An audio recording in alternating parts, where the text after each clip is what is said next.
talk about real quick, guys. Of course. It appears that Mario from the likes of Nora-Rengo will not be able to play. He was rushed to the hospital due to an illness that he currently has, so hopefully they'll be able to get that handled, but it will be their coach, Kizoku, that will be filling in for his spot. Yep, so Kizoku is going to be taking his place for this matchup, and like we said before, like I said, due to a medical condition, unfortunately, Mario is not able to play in this matchup, so he will be absent for the best of 3. We wish him the best of luck, of course, with his speedy recovery, and hopefully we'll be able to see him later on in the event. Without further ado, though, we can take a look at some of the rosters and whatnot for these teams and take a look at how exactly this matchup is panning out.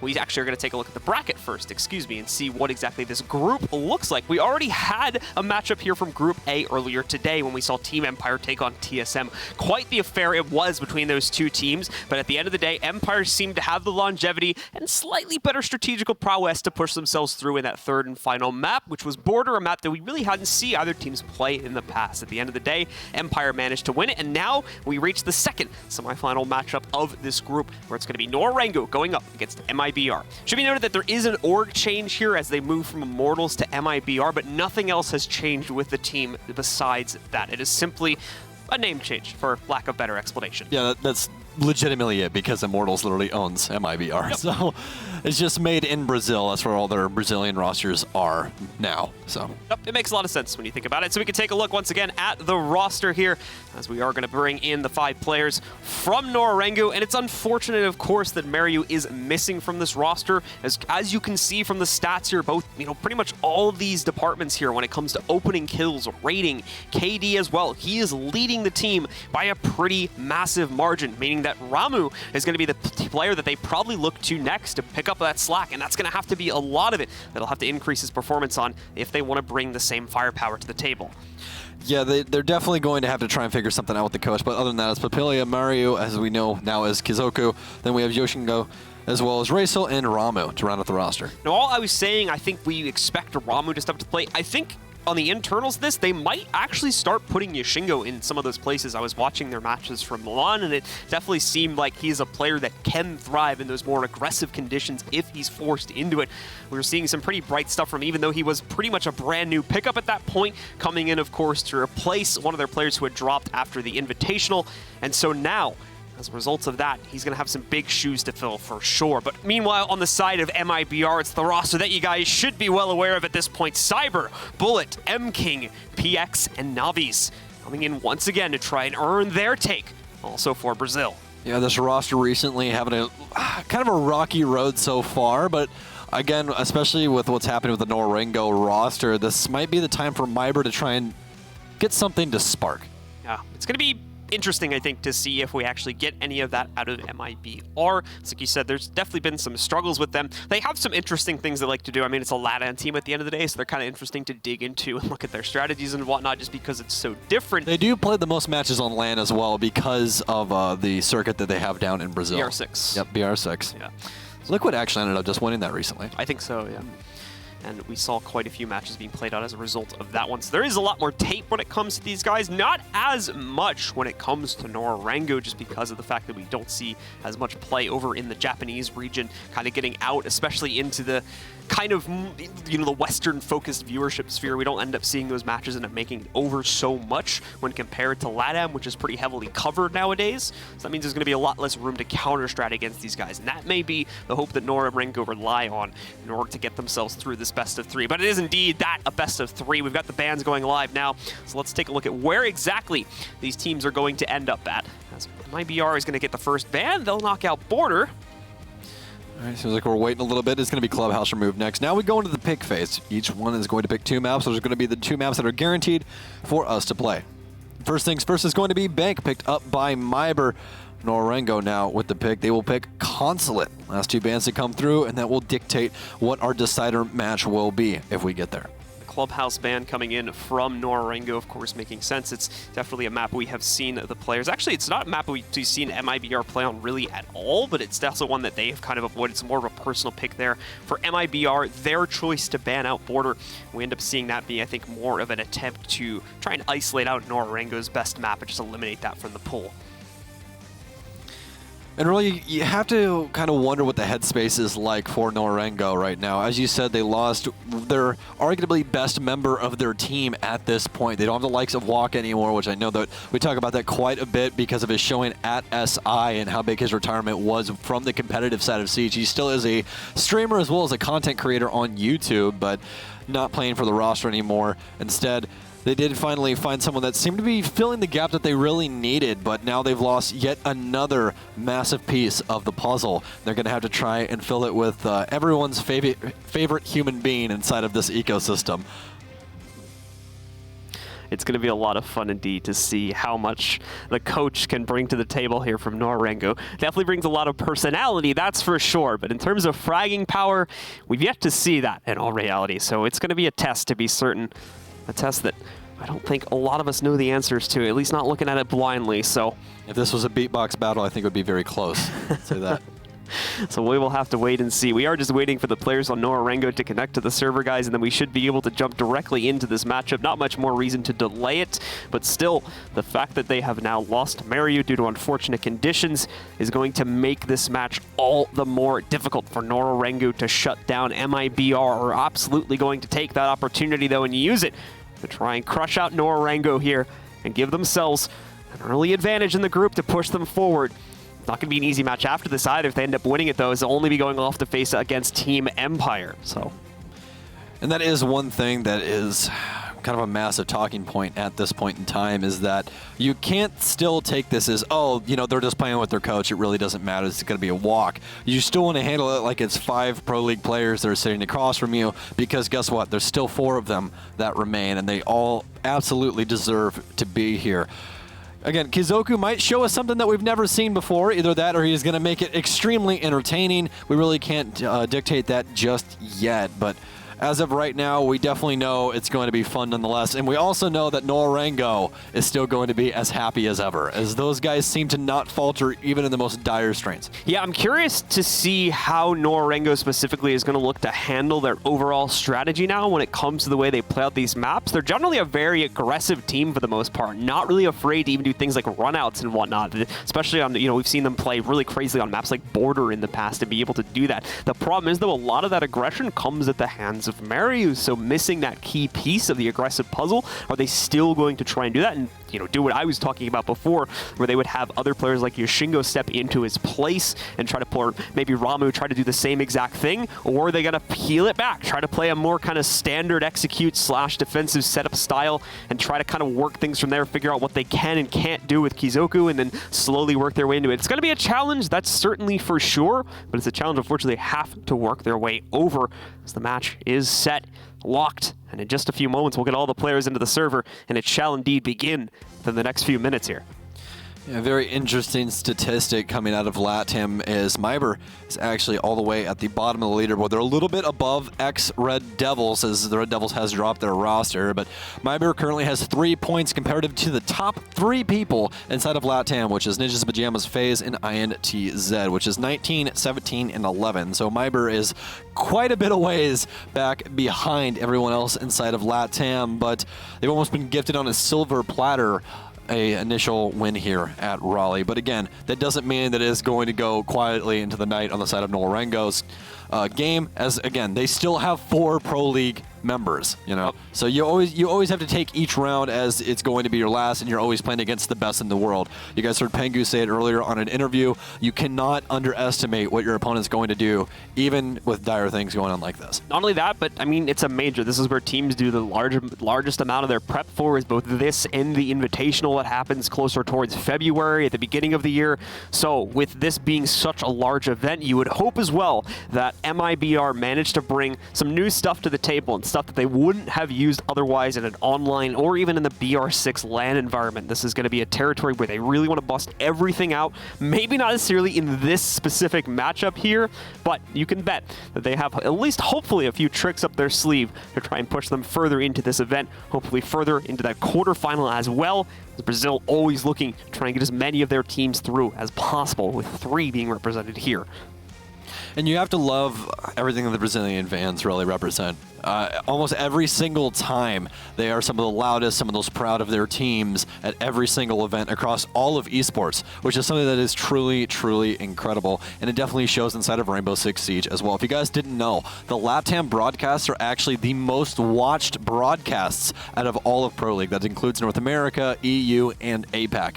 The most viewership comes out of LATAM. Granted, again, it isn't on the main channel. It's on the Brazilian channel and the main channel added and combined, obviously. But still, that's a lot. That's a lot of people down in Brazil that absolutely love this game, love their teams, and support them to the end. And that's why it is so interesting every time that we go to Brazil for a LAN, because you truly see the passion for this game. Quite a bit. I love them, man. Oh my God, how many are those mints? How many did you just eat? Oh, I have never loved. We're gonna be able to smell his breath from like 2 miles away. Dude, it's gonna smell minty fresh too. Minty fresh. I can't tell what they are. I just saw they were like white pieces of candy. Dude, I can't reach out. I don't know. We have to ask them for some later. If they have like a hoard of like Japanese candy stored up. I've heard great things about it. Never actually had any Japanese candy. Yeah. But Dude, I really want to go to Japan so bad. I really do. Hopefully we get to go later this year for the Rainbow Six event. That'd be a lot of fun. But we'll see. We'll ask the boys about that later. Yeah, I'll have to ask the boys. We'll just have to, contact Yeah. We'll figure it out.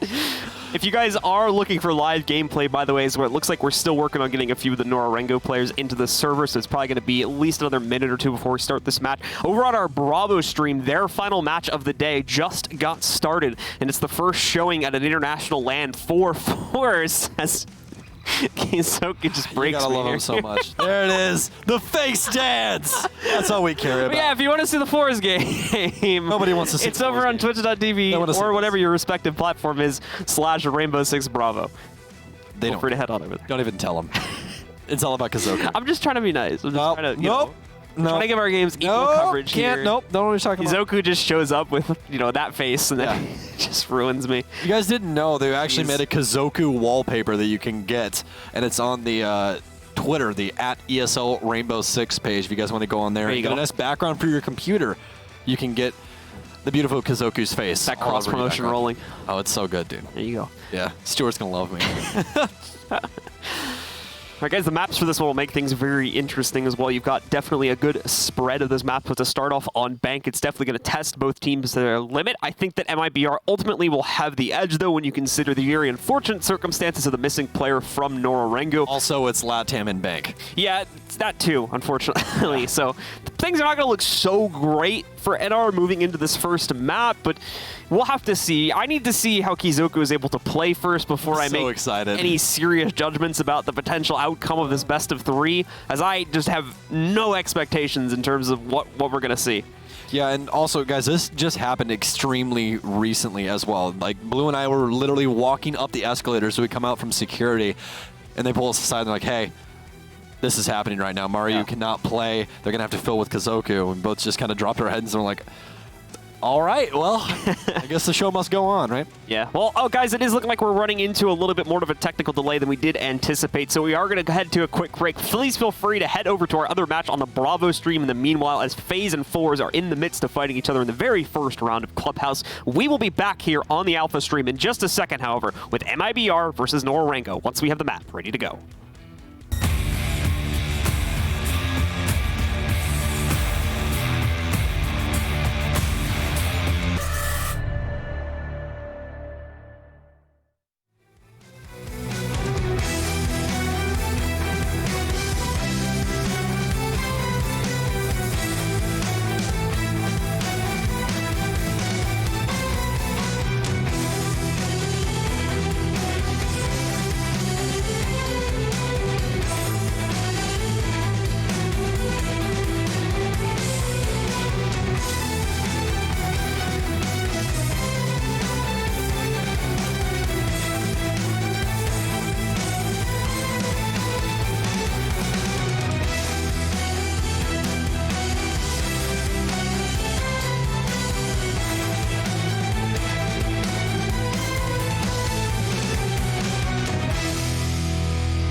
And we are back once again, ladies and gentlemen. Apologies once more for the delay at the start of the match, but we are just about ready to go here between MIBR, formerly known as Immortals, and Nora-Rengo. Unfortunately, again, just as a quick reminder for those that may have missed the news before, due to an unfortunate medical circumstance, we are not going to have Mario able to play for Nora-Rengo in tonight's match, so Kizuku, their coach, is going to be stepping in instead. Mario will return as soon as he is able to. It's going to be something, huh? Yeah. Like, there's really no words you can use to describe what could possibly come from this. We just don't know what to expect, right? We didn't really know what to expect from before, because, again, Nora-Rengo we've seen play quite a few times now on international lands, and they've always brought a certain finesse to the game of aggression and aggression and aggression. It's just, again... More aggression. Yeah, dude, especially at SI with all of the runouts that they're able to perform, and it really, really worked out well for them on a lot of their engagements. But with Waka being removed from the roster and finally finding someone to fill those shoes, it seemed that Nora-Rengo were poised to make a run here. And this might put a little bit of a dent in that ship. But still, they do still have 4 members that obviously know the ins and outs of everything they absolutely want to do. Kazoku, though, will now be playing. And for the most part, either one of 2 things are going to happen. Number 1, Kazoku is somehow a god at this game. Or number 2... He's just been holding out on us. Or number 2, this is going to be the biggest meme that Rainbow Six has ever created. It's, There's only one of 2 options. We just have to hope it doesn't go in the way of like mini golf Guta from Mini golf Guta, yeah. from DreamHack Winter Yes. a year and a half ago. We just have to hope it doesn't go that direction. If I remember correctly, they had to play G2 like right off rip. Yeah, they were so for those who don't know the story, they were a Counter-Strike team who apparently like accidentally signed up for the Rainbow Six tournament and ended up making it in to the main event. Because there wasn't enough teams. Yeah, and so they ended up getting the lowest seed, which meant they had to play seed 1, which was G2, and they just got absolutely dumpstered. Yeah, at the time, it was 6 rounds to win, and they went 6-6. Yep. So, what else would you expect? So yeah. Just dunk on them. Hopefully we don't get something like that, but to be completely honest with you, we don't know what to expect when it comes to Kizuku because we haven't really seen him play before. All I can tell you is that I love him. That's it. Yeah, and again, to bring this point up once more as well, a large part of especially the defensive strategy from Nora when it comes to specific maps relies on Mario to be their playmaker. Yeah. And without him, they're either not going to be able to get as aggressive as they were in the past, or someone else, for me, probably like Yoshingo would be the one I would look to based on the performance from Milan, is going to have to fill in that role. And I obviously, again, this is a huge surprise to Nora themselves, so I highly doubt last second. they're necessarily ready to make that kind of a change in a time, but we will have to see. We will have to wait and see how the match goes.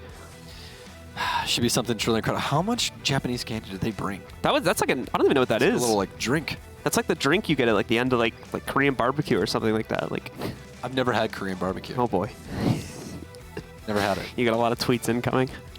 I'm from Iowa, chat. What do you want from me? I can hear them typing now. That's an Midwest. esports staple. We literally don't have anything in the I've noticed Rainbow Six people aren't like into like Korean barbecue as much as other games I've been a part of though. Dude, I don't. I have to make it a thing, I guess. Dude, I'm on the sushi train. That's right. Yeah, everybody goes to sushi in Rainbow. Yeah, I will literally. Blue knows this. I will eat sushi for every square meal. I think there was a week when all of us were in Pullman and we literally had like sushi like 4 times. 4 times in a week. Yeah, we went to quite a few restaurants over there that only serve. You guys absolutely love sushi. Dude, it's Parker and I are we're on the sushi train. You can see the spirits from Nora-Rengo again. Not feeling very. They don't care. Like they're fine. Like Kazoku. Let's get it, boys. Baby. You know, fingers up. What is that? These guys are so much fun. Oh man, I love them, dude. I love them. Like, especially from SI, like I have a soft spot in my heart for Nora-Rengo after SI, man. They're just after the so dances good. and stuff. Yes. And then dude, the best part of them at Invite was that video they made when they made it into the quarterfinals. Yeah. where ESL literally filmed them and they just like they just went like crazy on camera for like a minute straight. Oh yeah, they did like the hard like house EDM in the background. Yeah. I think it was like they were like rolling on the floor and stuff. It was crazy. My favorite, okay, two of my favorite things that have happened with this roster. Number one, they're both Kazoku things, by the way. Number one is Kazoku's interview at SI, where they asking him how the next matchup was going to go, and he's just like standing there, and he's trying to talk himself through it, trying to figure out exactly what he wants to say, and eventually just goes, shoot. Shoot, shoot, shoot, easy. It's like, oh my god. That, and also at Milan, where all of a sudden he just started beatboxing randomly, was truly fantastic. That was a spectacle to behold. All right, guys. Well, I think it is finally time to go live here. We've got the GLHFs going out in chat, so we should be just a second away from starting this matchup. Once again, huge apologies for the delay in starting this one. Obviously, with the player change-up, we did have to switch some things up on Nora-Rengo's side, but it looks like we've got them set and ready to go now. So into the first map of this best-of-3 series. It's on to Bank MIBR, formerly known as Immortals, taking on Nora-Rengo in their opening match of the group. Well, let's get right into things. It's going to be the ban phase first. Nora-Rengo will be on defense, so we'll see exactly what they will be removing from the match to start things off. We are going to have Jackal remove, which is a staple of Bank, and for good reason, will be removed from the game. I'm going to assume that the next ban will either be Habana, or we will be seeing, name's currently escaping me, but it's more than likely going to be Habana. Oh no, it's going to be Thatcher banned out. Actually, that was not what the other name I was thinking of even remotely at all. Were you thinking of Capital? Yes, I was. Okay. Yeah, that's normally what we see, especially on maps like a lot of window play and stuff like that, like Bank. You're going to see him get banned out quite a bit, but Thatcher, again, going to be, that's actually like a ban we've seen quite a few times. This is the second time we've seen it on this stream. Yeah, we've seen some very weird Thatcher bans today. Yeah. I understand why Thatcher's being banned out on Bank, because they want to try and hold down the hatches, but that's like 25% ban rate for him. yeah, the other thing is, again, MIBR's doing it on offense, which we also saw Nip do. That's a good point. So you have to roll with it first, which is not the... So they know what they're doing, basically. Yep. And Nora-Rengo will remove Echo from play as well. So Echo and Maestro are both removed, but Mira's in. Oh, that's a good point as well. Mira being left in for one of the first times of this tournament, I would have to guess as well, opens up a lot more potential aggressive play for the defenders, which is something that Nora, I think, really needed. So they're going to be given a little bit of a gift in being allowed to use it for this first half. But let's see. Obviously, we're going to be paying attention to see which operator we specifically see, like Kizoku being put onto. Right now, he's gone for the dock. So, all right, let's see it, man. What operator can we give him that has a ton of health, utility that really is only to help himself and possibly some teammates? Really, what is the utility that we can just go, oh, we really don't need it? I want this man to run out a window and kill like 3 people right I want him to spawn kill off rip and just like remove M King. We're just going to have to like pause the game because everyone's going to be taken aback so much by it. All of chess is gonna like break, dude. Like, all of it. It's just gonna be gone. All right, guys. Well, let's see. As we do have Kizoku in the match, he's playing already on the rotating as well. He knows what's going on. All right. Yeah, okay. They might be able to do this. We'll see how the performance goes from him. If this man just starts slamming people, chat, I'm over it. Like if Kazoku just comes out and starts slamming people into the dirt, I'm gonna be at a loss for words. Let's see it. Let's see it. But in the meantime, we've got Immortals up on the stage here as well. Or MIBR. I'm probably going to call them Immortals a few times. Apologies in advance for that. But either way, MIBR are stepping up to the stage here as well for their first attack, bringing exactly what you expect. Here's the other point, too. Because we don't have the Capital banned out, we're going to see him so often. Every round. And that's going to really hurt any type of passive play we might decide to see Nora-Rengo go for, because there's a lot of access that he's going to have here on this map. And okay, I like what they're doing. What? So what they're doing is Papilia is actually setting up all of his alibis outside, so it is always going to read that someone is outside until they destroy them. So this is going to make it a little bit easier to be extremely aggressive, because it's always going to read that on their screen. Obviously, we don't see it because we're spectators, but they definitely do, and they will be getting rid of most of them. The next level play would be to run out with one of them and then and then just try to flick it the last second. They're going to deal with those like relatively quickly. They didn't really put them in a good hiding spot necessarily, so that gets dealt with quickly. And for the most part, we don't actually see a whole lot of run out actual aggression come in from NR here. So they're still going to remain pretty passive. As you can see from their silhouettes, they're pretty close to the site, except for like 1 or 2 players as well. So it's still playing things like relatively standard and what you come to expect for this site. Well, good news is Kazoku is still alive. We're protecting the international treasure. He's in garage, actually. Very safe place to be. He's like way in garage. They're just like, okay, sit here. If someone comes through that door, you shoot them. That's all you do. That's good. Good stuff. All right, well, let's see how exactly they're going to be able to utilize him in the late round situation here, too. Still doing a good job of kind of delaying the utility just through this passive posturing for the most part. They have been pushed back to the inside of server, but there's no sign of MIBR actually moving in to take control of that anytime soon here. Navi's starting it out with a little bit of main stairs aggression to try and push himself and the rest of his team downstairs, but besides this, seeing a whole lot. And yeah, Kizoku boosted himself up. I don't know why. I don't think he's peeking anything. Can we see him real quick? Kizoku, where's he at? He's down in garage still. It's just... Yeah, so he just like randomly stimmed himself. Yeah. I mean, hey, sometimes you need that good juice, you know? Interesting. Oh, very nice shot by Navi's peeking through his tactical crossbow asphyxiation bolt. Able to take down the smoke. That's going to be a massive pick to start things off. Yeah, and I don't think there was anyone like trying to peek into garage with him or anything, or you know, against him or anything like that. So maybe he was trying to run out and was hoping he would get lucky and find someone. That's like the only justifiable reason why he might have done that. But everything's justifiable with Kizoku. Remember that. That's true. He's an international treasure, folks. I won't contest that. Either way, though, we've got the opening kill claimed here from our mortal, or from MIBR. MIBR, I think, also a little bit taken aback about what necessarily to expect from NR, given this player swap out. So they're also playing this incredibly slowly. But it's working for them, though. NR keep fighting into it. They've already been able to take out the smoke. Now they found the Vigil as well, with Ramu getting knocked out. So overall, the setup here from Nora-Rengo is getting torn apart very, very slowly, but it is indeed being handled. Another pickup, 2 more pickups, in fact, from MIBR. Oh, no. And now it's all on the man himself. Makes the run inside, but is not going to be able to hold off against the push. So we will end up seeing MIBR take swift control of round number 1 in a flawless fashion, too. I really thought Kizoku was going to make it out with the only kill of the entire round. The main man's about to click heads, dude. Yeah. Then he docks himself up to fight through the flames. Oh, man. All right. Well, MIBR starting things off on the right foot, and honestly, I have to agree with you. I think taking it slow is probably their best route, because all it takes is Nora-Rengo to go, okay, things are starting to get a little bit hectic for us. We really don't have what we need to be able to handle everything. So I guess we just get extremely aggressive and hope for the best. We've seen it happen in the past. We saw it with Fnatic versus Evil Geniuses, and I believe it was Sao Paulo, I want to say. I can't remember which Brazilian land it was that Dizzle had to end up filling, but it didn't matter. Dizzle got at that land and ended up making it past EG in the quarters. It was more recent, if I remember. I think that was Rio. It was Rio. It was Rio. Yep. So you're correct about that. So we do have a track record for coaches filling in. Well, we've always seen Gotcha. That's that. Yeah, we get a really good track record with him, apparently. Yeah, Gotcha. If you guys didn't know, Gotcha actually has the best statistics across the entire board of the entire world. Every single pro player bows to Gotcha, and he is a coach. He's just better. He's a manager. He's not even the manager, dude. That's true. Yeah, I was just memeing a little bit. But either way, we've got Kizoku going to continue to roam around. It's going to be reinforcing the hatches for his team here just to start things off. Once again, staying on that dock. He's got the skins for it as well, right? Proud of him. He's got some time on this guy, I bet you. Proud of him. He's been playing for a long time as well. That skin is older than me. So we're going to see how Kizoku's able to position at least himself. mentally wise, right? Yeah, if he works himself in once again, he's just going to be like the solo hold in the back corner of Garage. Making sure no one's trying to get pressure on Garage. Maybe like they'll bring him in. I think they're literally just going to bring him in if they need reses, or if they need heals.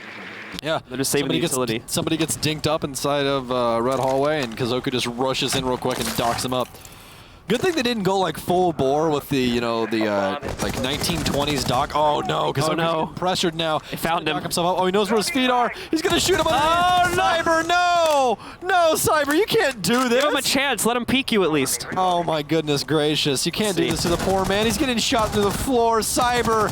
Oh wait, more of them are gonna peek as well. Cyber is evil. Cyber is evil for that. See you, Shingo. He's gonna put Cyber down for taking out the coach. That's revenge. It's justice right there. Trades it back out, and we're back down into a 4v4. Yoshingo will now actually continue to hard hold inside of Garage. Rest of his team still in pretty standard positions in the site itself, waiting for the execute to come in from MIBR, as once more they've taken a pretty passive note on this one. There's obviously not really any roaming presence from Nora-Rengo, so there's not a whole lot to deal with, but MIBR are not going to take any chances on that one. They're continuing to play it slowly and focusing more than anything on just making sure literally everything gets droned out before they actually execute, since they have no clue what to expect. Walking in, though, Bullet finds a quick opening kill. Racel from back on the inside of server, though, is able to trade it back against Bullet, keeping things even in a 3v3. This is a lot closer. Nora-Rengo really going for these refrags right now. MIBR's been playing pretty spread apart so far, and it appears that Navi's is going to be looking for the Garage once again. But it is going to be Yoshingo or Yoshinga, as you guys can see by his U play. are going to be rotating Navi's now. And once again, he's going to be all on his lonesome, and Yoshingo is going to continue to add on Navi's next to fall. So another nice pick from him. So far that Cade ending up being the saving grace for Nora-Rengo in this round after they unfortunately lost Kizoku in the garage from a moment ago. But PX moving in there with the rest of his team as they go in through the small office and work their way through the rest of the first floor, looking for just basically a different route to execute. Primarily, they were trying to work their way in through that kind of standard server take before. Now they're once again heading back over towards main stairs, be able to pop open at least one of the hatches and work their way in. But as you can see, Ramu still looking to cause some problems from up in the second floor. But it seems as though this was only a bait. The two remaining players from MIBR now rotating away into a different position as they work their way in through garage instead. This entire round is off of the back of Kazoku's efforts. How well he's been performing so far. Definitely keeping the mental game of Nora-Rengo alive as they're currently up 3-2 in man count. MIBR trying to find their way in as PX and M-King trying to battle through. Gonna punch some barbed wire, definitely going to notate exactly where they're gonna be rotating from. That's gonna be Yoshingo to go down. PX will be able to claim his life. Only 10 seconds remain as they have to try and find their way through, but it's gonna be PX that gets stunned out. It's only Rachel and Ramu left alive. Gets aggressive on a gold vault, able to recognize out there's no one inside of B, though. They have to get this diffuser down now, and M-King has to defend him for life, but Ramu through the wall. Nora-Rengo finds their first round of the game. Yeah, that's where the relatively passive attack from MIBR comes back to bite them. They really didn't do a whole lot of exploring upstairs. These guys are great. They really didn't do a whole lot of like anti-roam upstairs, so as a result, Raiva just kind of sat up there the entire round and waited for a chance to find impact, and it was right there at the end when he was able to drop down the hatch that MIBR opened, by the way, and then kill the planter, winning the round for his team. Bit of a stroke of luck at the end of the day from Nora-Rengo to open those circumstances up for Ramu, but ultimately they take those, and with that, they're going to be able to trade it out at 1-1. Doc and Kazoku have matching mustaches. That's 100% on purpose. Do you think it is? He's literally playing Doc with a mustache. That's it. This is now a theory. This is now my theory. You have a string theory? He's playing Doc with the skin theory because it's like his in-game impersonation of himself. Oh no, why did I bring it up? Oh god. Someone please Photoshop his actual face over that Doc skin. But keep his mustache. Oh, what have I done, chat? Oh no. Thank you in advance. Oh, I love it. I love it. Nora-Rengo, though, tied up 1-1 right now. And again, as we were talking about before, MIBR cannot try and take this as a slouch game because it's not going to be. Just because Kazoku is on the field does not mean that you get a free walk. Absolutely not. And we've seen an example of that just in the last round with the play from Ramu there in the late round. He's actually gone over to a Pulse this time as well, and we've seen how successful Pulse plays can be specifically on this map and other maps like it, such as Consulate as well as another map where he can really wreak havoc if he's left alone. So we'll see. As it's looking like, you know, off of a win, I would expect Nora-Rengo to start getting a little bit more confident. They've been playing really passive leading up to this point, just kind of hiding back and waiting to see what MIBR did. And MIBR also played incredibly passive as well. So neither team really fought each other until late round for the most part. I think that's going to start to change on this round, and we can already kind of see that. It looks like Nora-Rengo is a lot more spread out and kind of willing to play a bit more aggressively here. All right, well, just an update for you guys from the Bravo stream. If you don't want to hear it, please mute your browser now. So, update is Clubhouse Fours versus FaZe. Fours is currently winning 5-1, and they just switched sides to defense. They went 5-1 on offense. Defender has been discovered. So Fours, seems like you guys might have been correct about something. Might be a dark horse here, though. Reza will spring from the windows and knocks down Navi's. A good opening pick indeed from NR. No. Cyber's lying in the weights. If Racer pre-fires in the laugh. Nope. All right, well, Cyber continues attacking. Oh, had another gunfight primed and ready for him inside of CCTV. Goes for the re-peek, but not able to find anything just yet. I believe that's Ramu. It is, and he wins it out with the ump.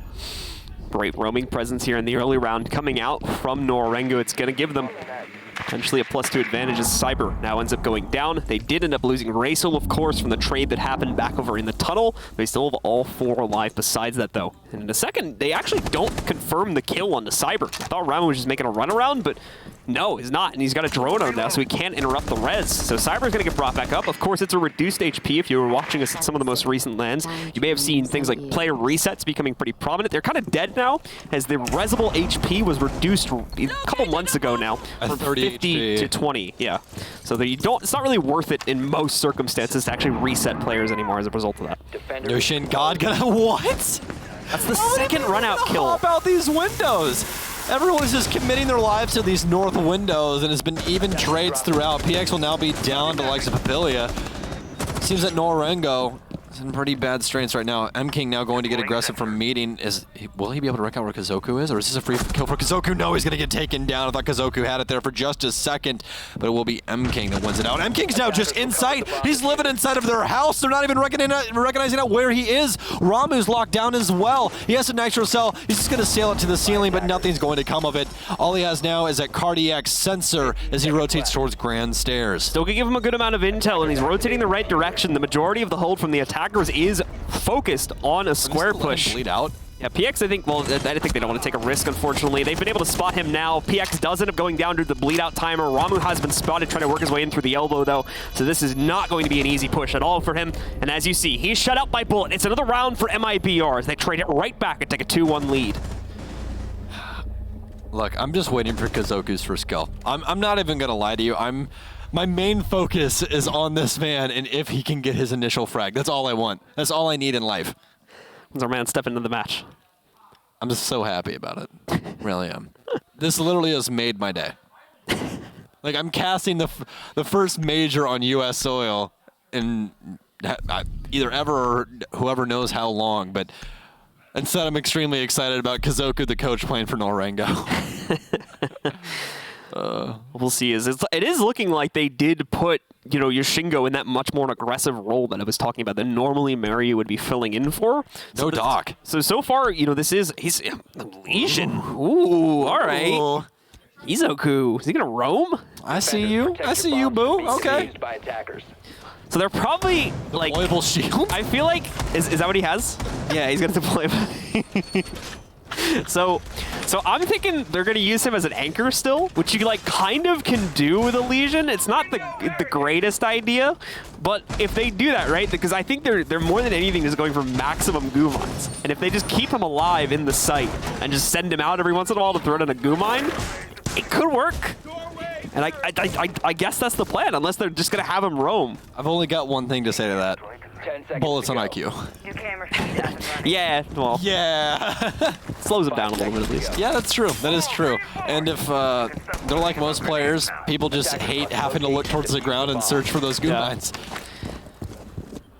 I might get a couple with the goo mines at least. Yeah. Especially if he puts them around the site and they end up in, like, because this has been a lot of like late timed executes from MIBR as well. So if they catch them and the IQ isn't actually checking, then they could just run into like 5 or 6 of them as they actually execute, and that could, you know, kind of kill them. I will say that Kazoku has actually done a very good job of staying alive. Yeah, that's fair. He's kind of just hit back in the site on Dock when they played second floor in the last round. What you need to do. Unfortunately, didn't really get a chance of much of an impact. I think he got wiped on the execute. But, I mean, this is the thing, right? The aggression from NR, specifically in the last round, is going to slow down MIBR so much. They're being so careful now. You can see, look, they've got like 2 claymores on the windows. They're checking these windows to make sure that Yoshingo or no one else tries to do another run out. That's what Nora-Rengo like to play into. They thrive under these aggressive conditions, and even without Mario, they're still trying to go for it. You can see with Racel right now, yeah. Hop it, Racel. You know you want to. Instead, he's going to get rid of the X-Kairos pellets on the castle barricade. A double lifeline impact will knock down Yoshingo. I don't think they're going to be able to find the foot, though, as Racel is searching for heads on the roof. Could possibly hop out still, but Racel will definitely lose his life if he does. He knows someone's on the roof. A quick shot by Cyber will knock down Racel, though, and that's going to continue to tack on as, once again, Yoshingo has been downed, and you really wish Kazoku was on dock right now for the boys of Nora-Rengo. Kazoku now rotating up. Oh, he might be able to get that initial frag here. He is going to get droned out. They recognize it out.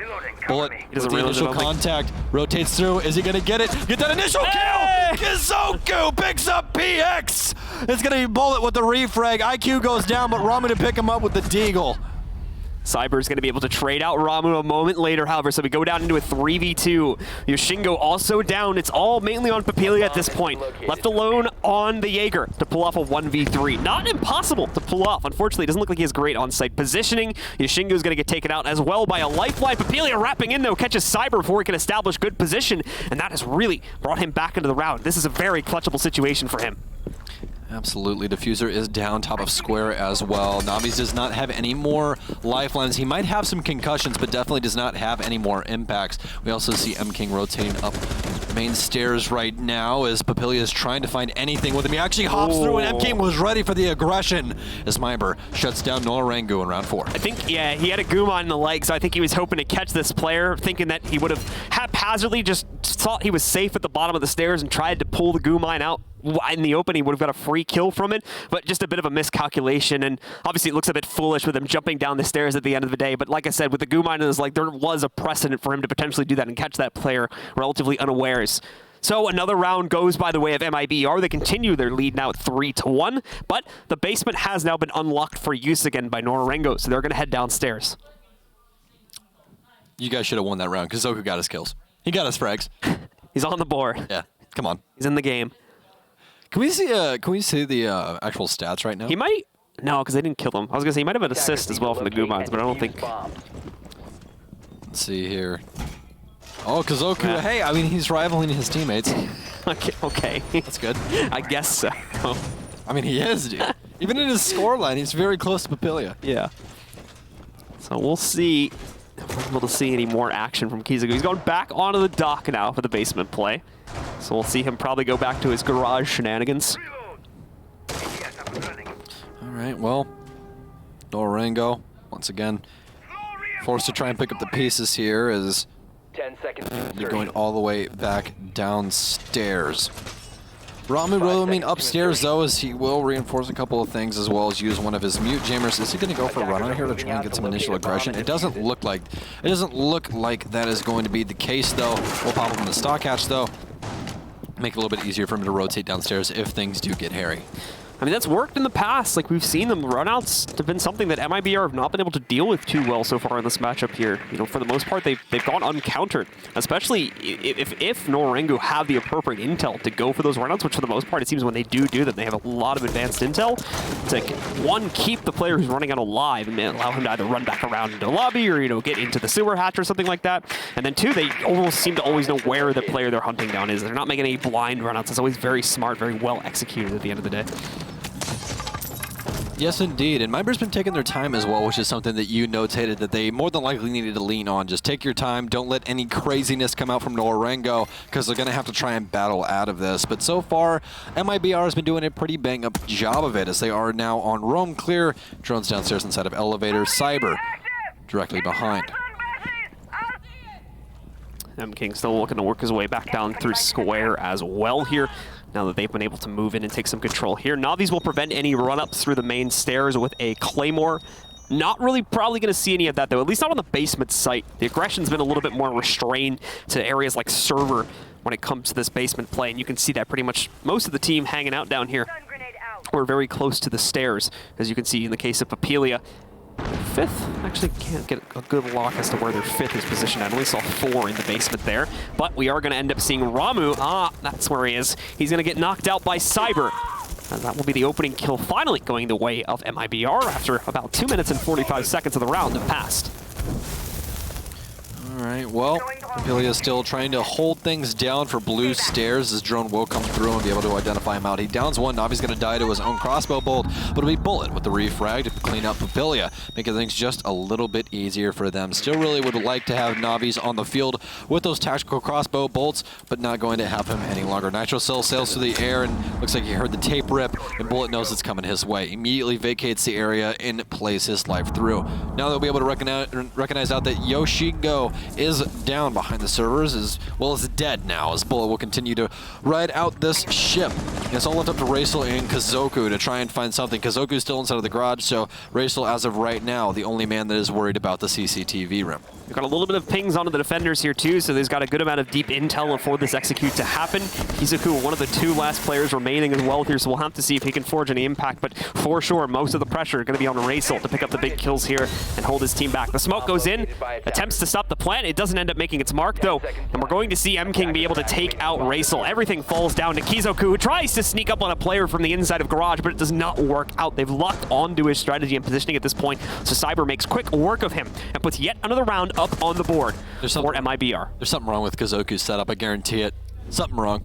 He's the best player in the world. He's got some mouse delay. Yeah. Some weird stuff going on. Yeah, they had to put him on a 30 hertz monitor. They turned on acceleration. Yeah. They turned on all the V-Syncs. He has Windows pointer precision enabled. He's got to uncheck that. Yeah, make sure you uncheck that box. He's also forgot to set his monitor to 124 hertz. Yeah, he's on 30 hertz right now. He's on 60 or 30 right just now. to make it even. Just to make it even. And that's how dangerous this man is. Which, by the way, guys, if you have a high refresh rate monitor and you haven't changed your settings, you may not actually be using the full refresh rate. I made that mistake for about 6 months after I owned one of those monitors. You did not. Yeah, so. Oh my gosh. In case you haven't checked those settings. Make sure to check your guys' settings. Take a look. Game and make sure you guys check your NVIDIA settings on your actual. That's right. I forgot Rainbow does have a refresh rate setting. It does. In the settings. Yeah. So, all right, maybe people caught on to that in Rainbow, but don't have that setting. It's almost more frustrating when you get a new monitor like that, and then you go to check those settings, and the option isn't even there, and you're like, what the hell is going on? Like, why is my computer broken, dude? All right, well, continuing on the play. It's once again going to be a basement play here for the folks on Nora-Rengo. We at the moment have no one downstairs, but I think it's just for setup's sake as they try to reinforce most of the hatches across the map. And besides that, it'll be interesting if they all stick up here, but like I said, I don't think that'll end up being the case. Immortals is very much controlling this matchup right now, as you would kind of expect with the unfortunate circumstances that currently have befallen Nora-Rengo, but they are trying their best. A lot of aggression being thrown from them. It seems like the guys from MIBR have kind of locked onto it, though, and have read the pattern pretty well at this point in the matchup. And unfortunately, Nora-Rengo's attempts to get aggressive have not borne fruit in at least the last 2 rounds now as they've tried to do it. Yeah, there's no fruit here. None of it. No. Absolutely none. The farm's not looking too good this season. Oh, see, no, I dig this now, right? Kizoku's he's evolving. Big thonks. Only big thonks out here by Kizoku. The bulletproof cam peek, dude. Next level from Kizoku. Next level gameplay. I want to see it work, dude. He's definitely going to get a kill from this. I really hope so. I really hope like Cyber or somebody rotates back down through Garage just so we get some more Kizoku action on the field. If they can, like you can see, they are a lot more aggressive this time. Look at the silhouettes. The orange ones are Nora-Rengo for those of you guys who might be newer. So like they're pretty well spread out, at least amongst the first floor right now. I think they got maybe 1 or 2 players up on the second floor as well. They've been doing this quite a bit though. Yeah, I mean they haven't done it as proactively on basement is the thing. Like they've been doing it on the other sites, but for a basement defense, I don't think we've seen them spread out this far because they only have like. That's where we had mute last time. What's up? That's where we had the mute the last time. Papilia was actually up in there. Or excuse me, it was Ramu. This is like way further aggressive though, because they would at least keep like 2-3 players on the site. They've got only 1 player downstairs as far as I know right now. Yoshingo's gonna get caught first, however, inside of the archives room. Oh, and Papilia finds a nice trade on M-King just by kind of being there. You gotta love when kills fall into your lap, right? Yeah, he's just like, oh, yeah, hey. Thanks, I'll take that. I'll take that headshot. It's called free 99. That's what it's called. Free real estate. It's free real estate. Well, about halfway through this round now, as we still have quite a bit of contention here from Nora-Rengo. We're not able to really find the exact footholds that they need. Papilia still holding down the hatch as well. Can still drop pre-fires through, but Bullet not going to make any contact. Didn't even breathe on Papilia just yet. Quick shots, though, as Ramu will meet his demise. Kizoku, quite a bit of damage done to him as well, as I'm going to assume that somebody trying to challenge him from Garage, but Papilia has now dropped. As you guys hear the thermite charge going off from server into CCTV. Papilia will take down Navis. That's a very good pick. That means no more Capital in the field, no more crossbow either. They should be able to open up the office hatch in just a second here, too, to start working their way downstairs for real. A little bit less than a minute, so MIBR do need to start worrying a bit more about the timing of their execute here. That'd be fair. They're probably not too worried, considering that Kizoku's one of the less players left alive, but they've made that mistake already once in this round, or in this map, excuse me. So they don't want to be relying on that lack of their real fifth player here in order to get them through a round. That's a very dangerous thing to try and rely on. So opening some of the hatches, Bullet's going to be able to move in and take out Papilia. Racel and Kizoku, the last 2 players left standing here now. One hiding in the red hall. Kizoku still way back. Oh no, he's on the stairs actually. Tried to rotate over, but is going to get caught by Cyber on the way down. PX manages to find Racel closer to the site, and MIBR will close out the first half with a 5-1 lead. That was a fantastic camera angle there, as everyone at home got a nice fist bump, so that's good. That's good. Shout out to the MIBR guys. Dude, I love the Brazilian fans, I'm telling you. Like, we have so many amazing fans for Rainbow Six Siege and from almost every single region. I mean, there's no region you look at and go, oh, we really don't have anybody there. You know what I mean? Yeah. Like, every single region inside of Rainbow Six Siege is just something that's truly, truly beautiful. And speaking of beautiful, we're going to see the prettiest face of them all. Kafe is going to be showing her face as M King. Oh, no, we're not. Oh, M King. They baited us. This is Brazil. Come on. Like, you gotta pull the Fast and Furious on them. Come on. Sorry, we got a 6-pick coming in for Nora-Rengo as well. A Ying, actually. Oh, okay. Man, Ying is a dinosaur at this point. We don't see her Ying too is often. dead. Ying is literally just a lost cause. Not in this game. No, she's not. No, she's not.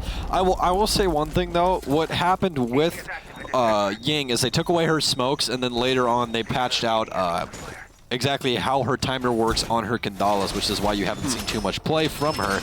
So her Kandalas now, instead of going off immediately when you throw it, it's the roll. It's the max out roll that it used to be. So they flip the timers over. So you have to hold the ball in your hand like a frag grenade until the full timer maxes out. Then you can throw it and it goes off immediately. If you throw it just immediately when you put it in your hand, it rolls for a little bit, then goes off. So what you have to do instead is you have to literally just dump your entire kit onto the floor and then follow the balls into the room and hope that they don't get ADS. Not to mention as well that you have the warning of that like ungodly shrieking noise it makes too before it goes off. So and it goes thump, thump, thump, thump, thump. If you're getting hit by Ying grenades, it's kind of your own fault at this point. Yeah, it really is.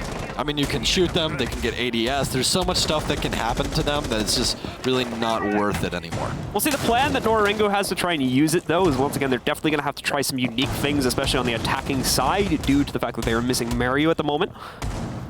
Well, let's see what exactly they're going to bring to the tables. Unfortunately, they only have 2-round losses to get this done.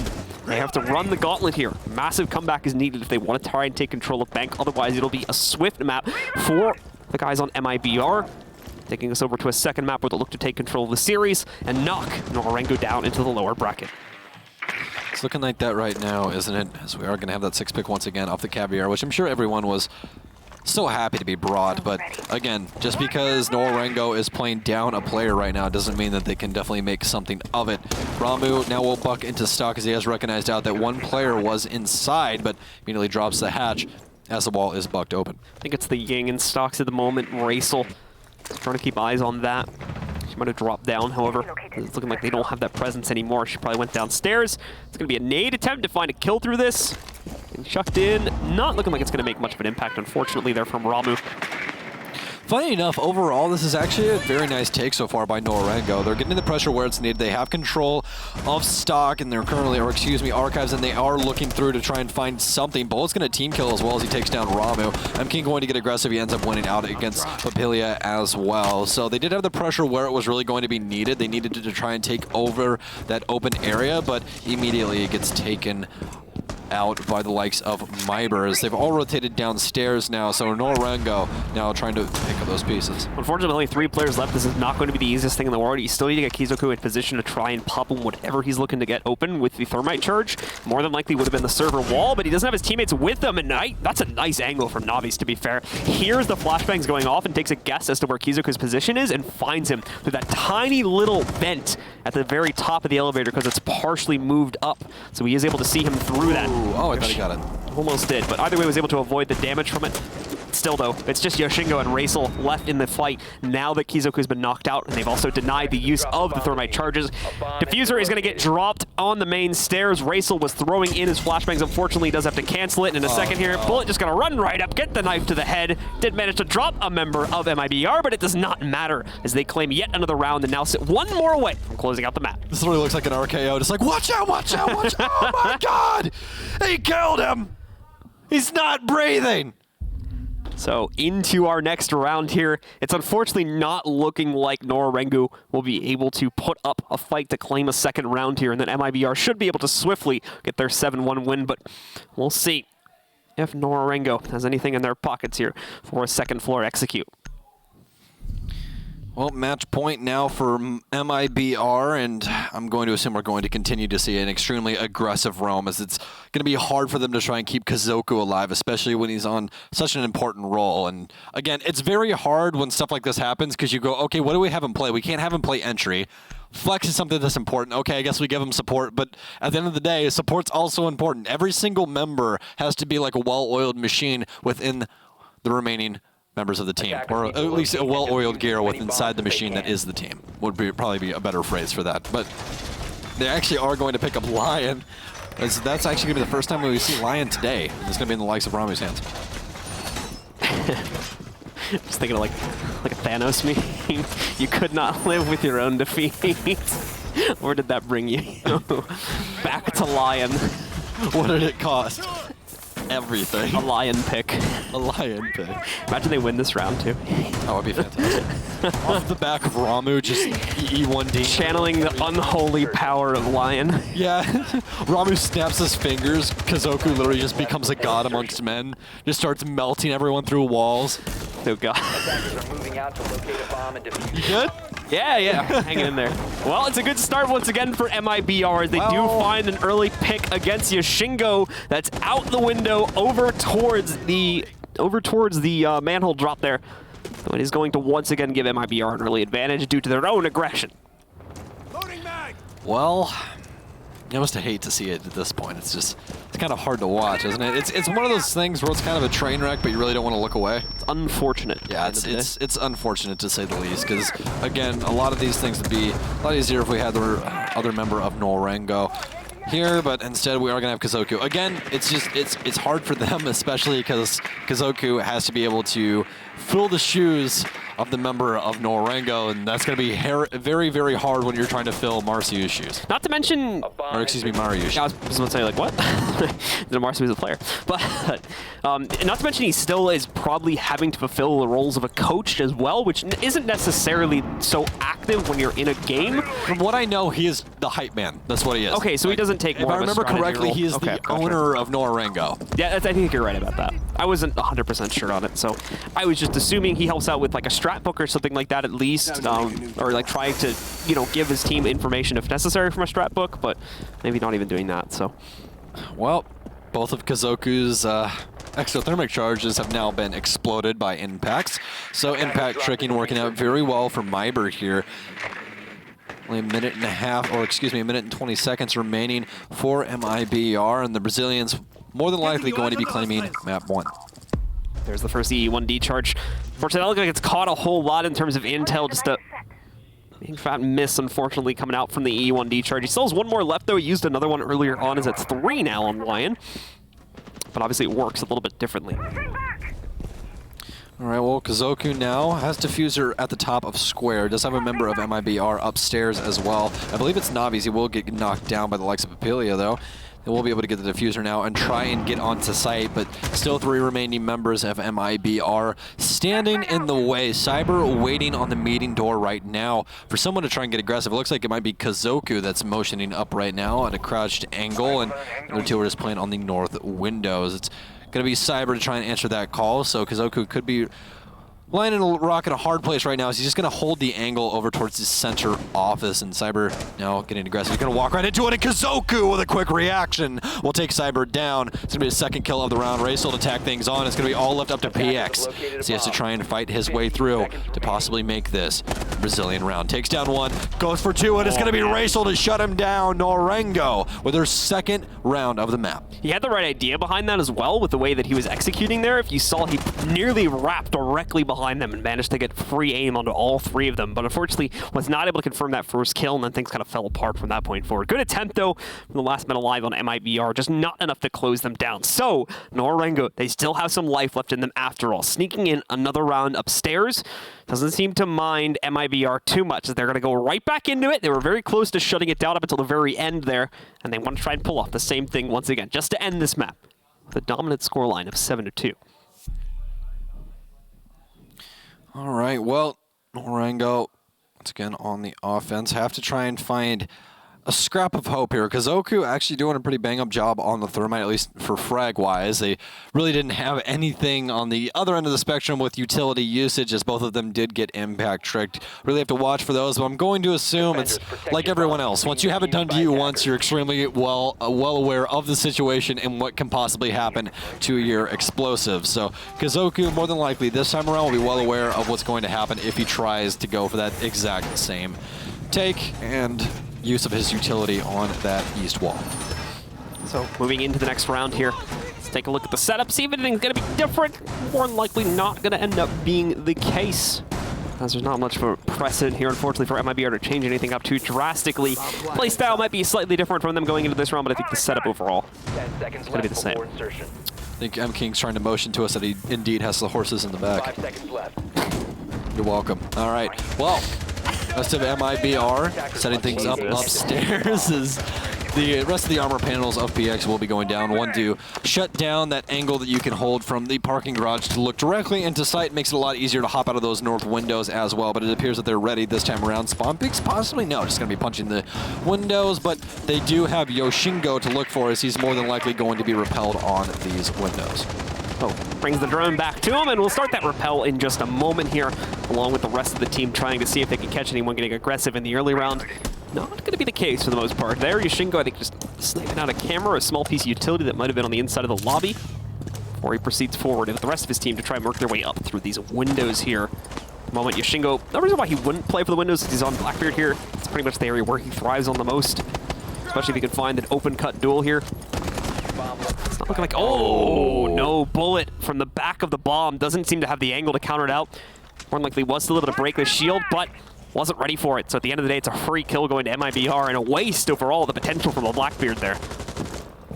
Well, Kazoku's still alive, and that's a good thing. Again, we haven't seen Kazoku throw his life away yet, which is a feat in and of its own, because you're playing around a team that you really don't have that much time actually playing with. Again, it's different when you're a coach and you're able to just stand behind and go, okay, yeah, this is what you did wrong, this is what you did right, blah, blah, blah, blah, blah. It's a lot different when you're actually in the crap with your team. And right now, Nora-Rengo is doing a pretty bang-up job all up till now, where Kazoku has now faltered and passed away. So moving ourselves into the late portion of the round now, with just 1 minute and 20 seconds remaining here for our defenders to waste out here. They've already been able to knock out 2 of the 5 members of the Japanese roster. Racel, the good entry towards open area, though, is able to find out Cyber. He's not going to stay committed to this position, though. Backs out relatively quickly.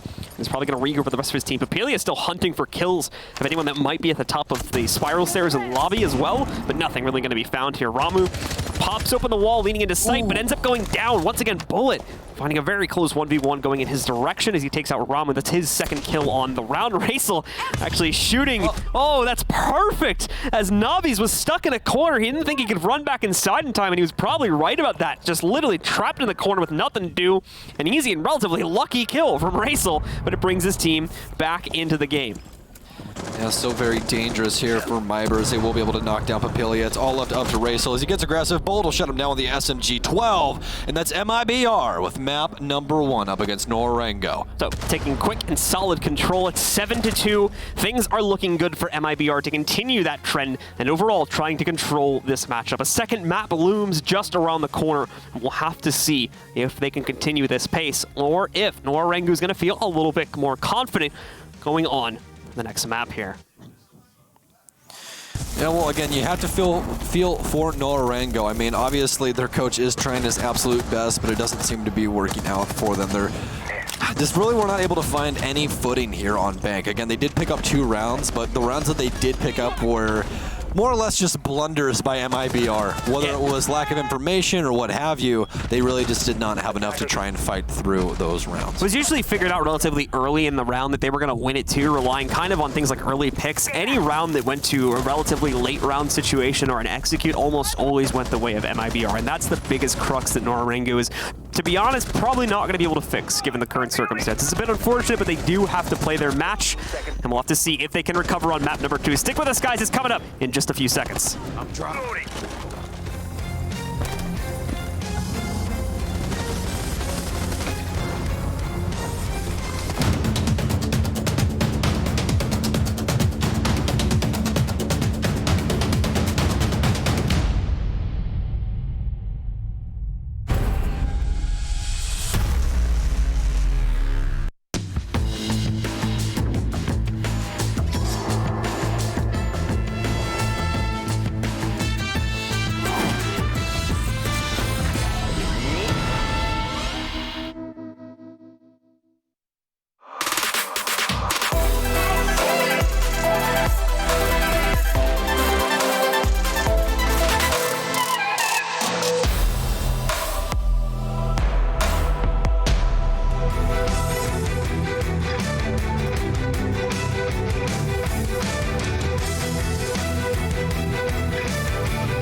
Welcome back, ladies and gentlemen, to the 6 Major Raleigh. We're in the midst of our final match of the day here on the Alpha stream. The Bravo stream also currently in the middle of the second map of their final game, so if you're interested in checking that out, we got FaZe and Fours going up against each other, and that's over on our Bravo stream at twitch.tv or whatever your respective platform is, /Rainbow6 Bravo. Here on the main stream, though, we've got Nora-Rengo going up against MIBR, formerly known as Immortals. Nora-Rengo, unfortunately, dealing with some circumstances due to a medical issue from Mario. He had to go to the hospital earlier on today. We, of course, are wishing him the speediest recovery so that he can get back here to complete the rest of the tournament.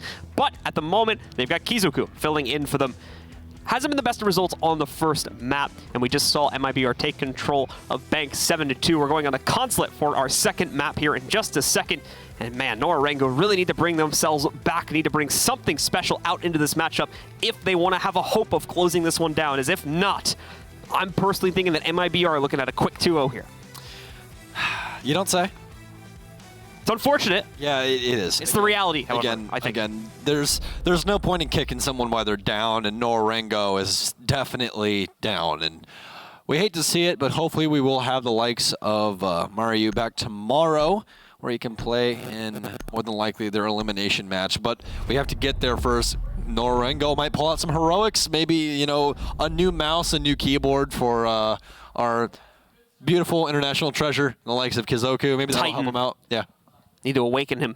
You need to bring all the pieces of Exodia together. Unleash him. The heart of the cards, Yugi. Just draw it. Let's see. All right, well, we did see Capitao getting banned out this time. There was an operator that was left in the pool last time, and at least for MIBR had quite a bit of power, especially when it came to attacking like server stairs and places like that. Nomad also going to get banned out here as well, just due to the prevalence that she has had, especially on a map like this that doesn't have a whole lot of lanes for roamers to work with. She can isolate out a whole lot for the defending side, so for the attacking side, excuse me. So, worth it to get rid of her. Echo a ban. That makes sense at this point if you guys were watching any of the other games today. And then finally, once again, it's actually going to be Mira left in the pool for the second map in a row now, as Maestro instead is going to get knocked out once more. Yeah, it's kind of like what I talked about before when we played Consulate with the likes of EG and Ninjas in Pajamas. You can ban her, you can not ban her. It's Consulate, it's one of her worst maps, but again, Mira's good on every single map. So, especially if she's used correctly, it's just on the spectrum of maps, Consulate's on the lower end, whereas you have like Bank, for instance, on the top end. Well, let's find out and see exactly what MIBR is going to be able to pull off to start things out on their defensive side, as they're going to head into the basement. Meanwhile, we'll have Nora-Rengo on the attacking side, having to work against this, of course. Looking at Kizoku on the Thermite is basically just support for the most part, and kind of just hanging back to see if he can be able to find a couple picks from range. Not trying to put him into any kind of pivotal fragging position for reasons that should be quite obvious. All right, well, once again, MIBR are going to be starting on the defense. So we'll head downstairs. We were actually talking to some of the players earlier about the EG versus Ninjas in Pajamas game, and they said, dude, Latam on defense on Consulate, it's almost hard to get inside of the building. And that's due to the hyper-aggressive aggression that we tend to see from teams like MIBR, and especially NIP in that earlier matchup. Makes it very, very difficult to first of all figure out where exactly they're playing, as their drone denial tends to be very good on top of their own roaming capability. And then behind that, yeah, unfortunately not knowing where your defenders are is a very, very dangerous thing to have happen to you when you are on the attack, as it makes every single move dangerous on a map that's as split up as this one. Well, I like how they've picked the gridlock up for Raise Hill so he can shut down the staircase rotations, or at least help them with it. But with a very odd castle barricade. It will shut down the window or anything they want to try and get angle-wise inside of antechambers. Actually, this seems to be the setup for them. Is he going to also get the last door there? Oh no, he actually ended up... Okay, so he's got a castle barricade over on benches and two for antechambers. So they've made a rotation through bathroom. They're going to play this mid-floor as more of a split instead of playing it all the way over to lobby. So very smart setup, but obviously you can get destroyed by any soft destruction that they want to bring, but they already are going to be losing one hard destruction. It'll be Papillion Fall. So already a big loss for these guys, given that they needed to work a lot of that hard destruction in order to safely access as many angles, at least that I think they would need in order to get into the basement here. Not a good start for them. Now need to put an extra focus on keeping Kizoku alive, because if they lose him before he can find impact, or at least use those charges to get the garage open at a minimum, then things are not going to be looking very good for these guys going into the late round. I'm not going to lie to you, especially with the current circumstances. I'm actually surprised that MIBR is attempting this right now and showing literally anything on Consulate. Again, this might be something that they've done rudimentary, as especially with you and I, we cast a lot of different stuff rather than what's going on with these teams and being at the Raleigh Major. So this might be something that they run routinely, or this could just be, hey, this is something we'll try and just throw at the wall and see if it sticks. But as of right now, I would expect MIBR to try and at least hold onto the pearls for a while. So MIBR going to continue at the moment to play relatively passively. They still have a nice spread of players all across the map, though, that Nora-Rengo at this point probably won't have time to deal with. PX as well, looking to try and find something with a Nitro cell. He's got to be careful. He's being drawn to that window. You got a couple players from Nora-Rengo looking to find some kills. Don't do it. PX might be walking right into a trap, but no, he gets the better of Nora-Rengo, finds Yoshingo, taking him out and putting his team into a 5v3 advantage with just over a minute left for Nora-Rengo to get onto the site. We do still have PX staring down yellow. Ramu's been up here for about a minute now, just walking back and forth through the console office, waiting for somebody, but he will finally blow the hatch and gets aggressive, but he will get shut down by PX as he soon rotates into Piano, shuts down Ramu as soon as he hears that breaching charge go off.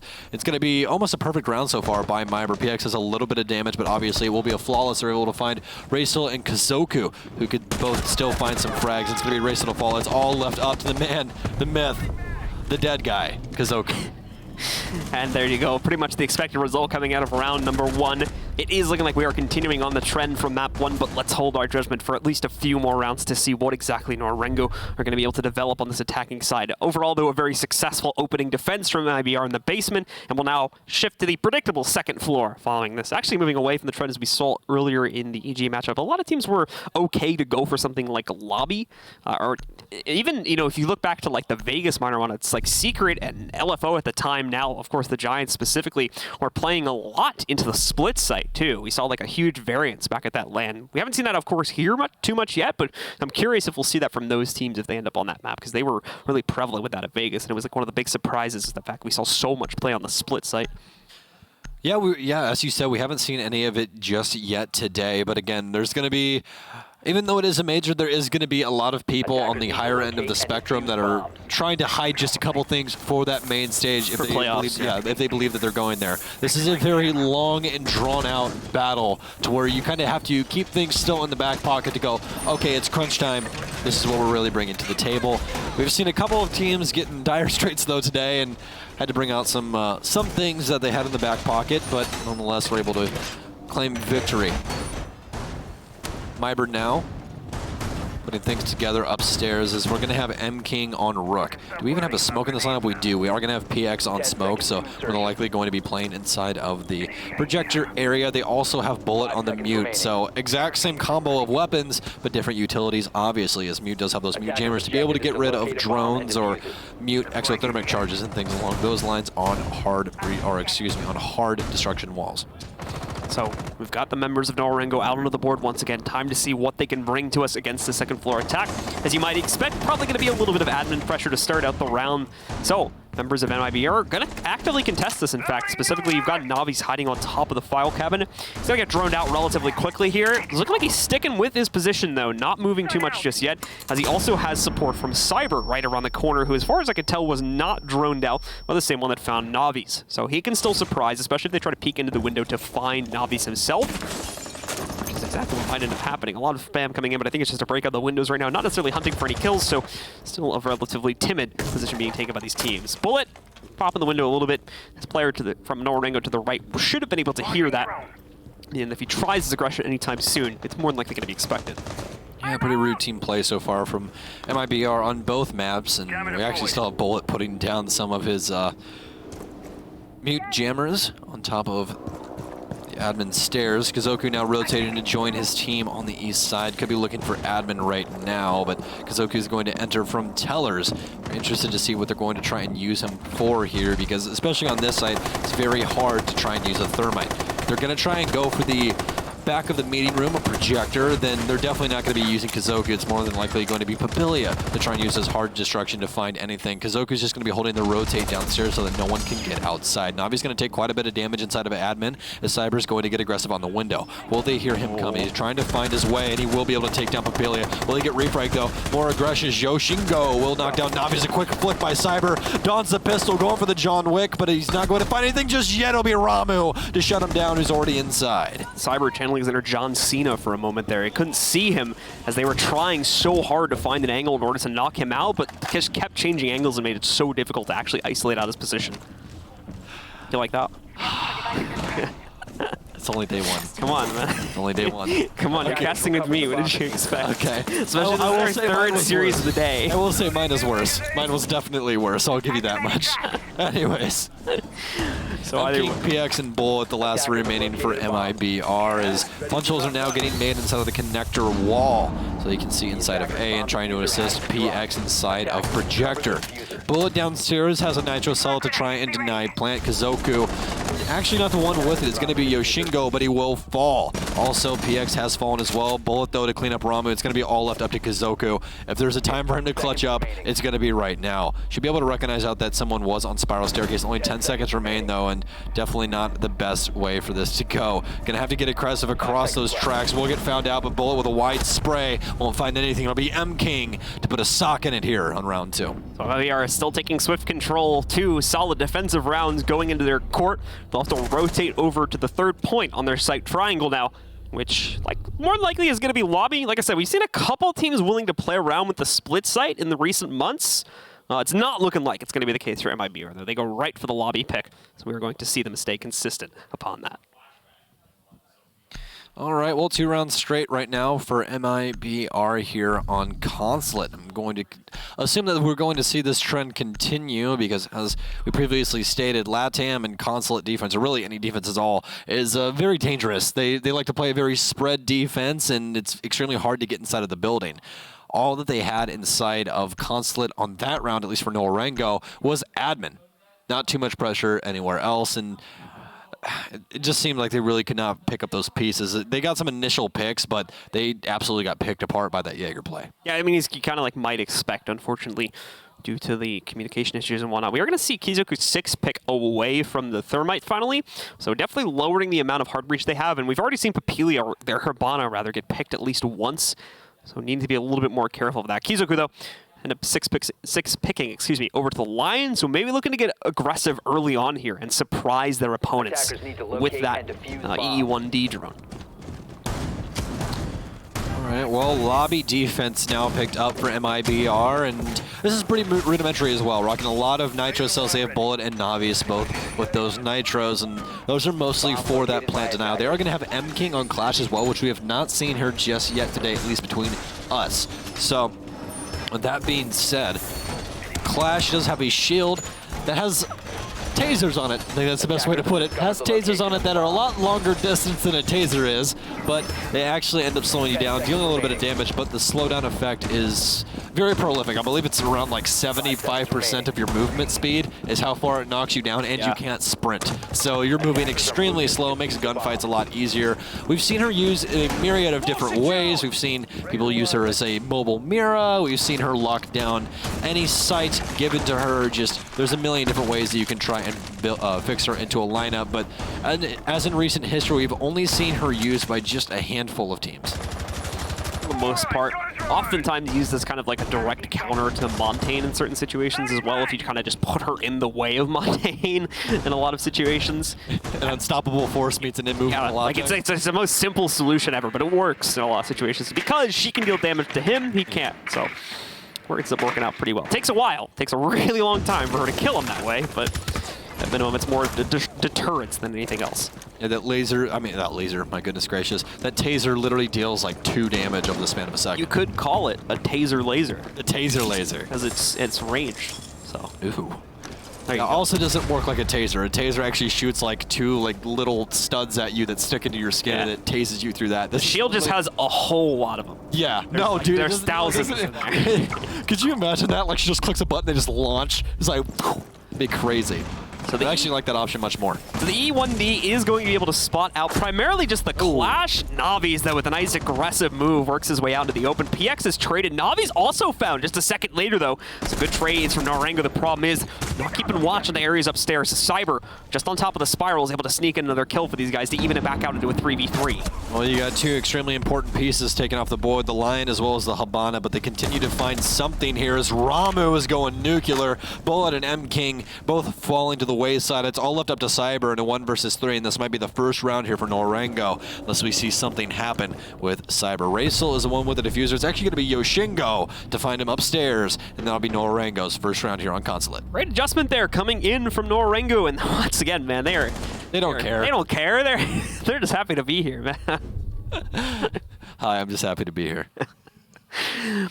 So some good celebration and some much needed celebration after the past, like, I want to say like 5 to 7 rounds have gone the way of MIBR pretty much unstoppably. So yeah, that's literally the motto of my life, by the way. I'm just happy to be here. Like, it's truly the best motto to live by. Yeah. It's not like crazy cocky or anything. You're just like, dude, I'm just happy to be where I am. It's good. Life's going well.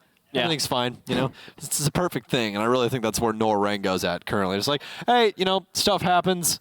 We're just happy to be here. It's all good. So after some success from Nora-Rengo on the attack to the kind of off-site for MIBR, they do unlock their 2 default sites again, and that's going to, of course, be basement.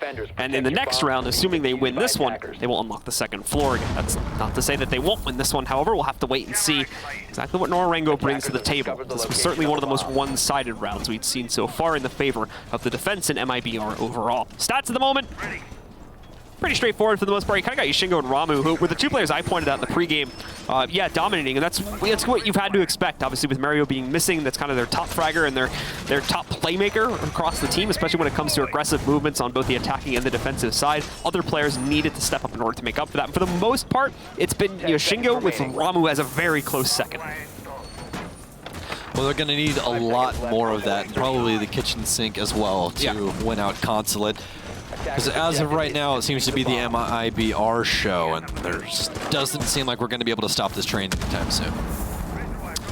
Well, now, M-King as well as Navi's down the stairs for the time being, and it will be the basement site as well. Navi's going to be more than likely bandit tricking, and it's going to be Kazoku as well as Pabelia. They both are on hard destruction, so this should make things a lot easier for these two, as they can both just pick one of the panels, launch their equipment on, and obviously, one of them will have to work because Navi's can't bandit trick 2 panels at once.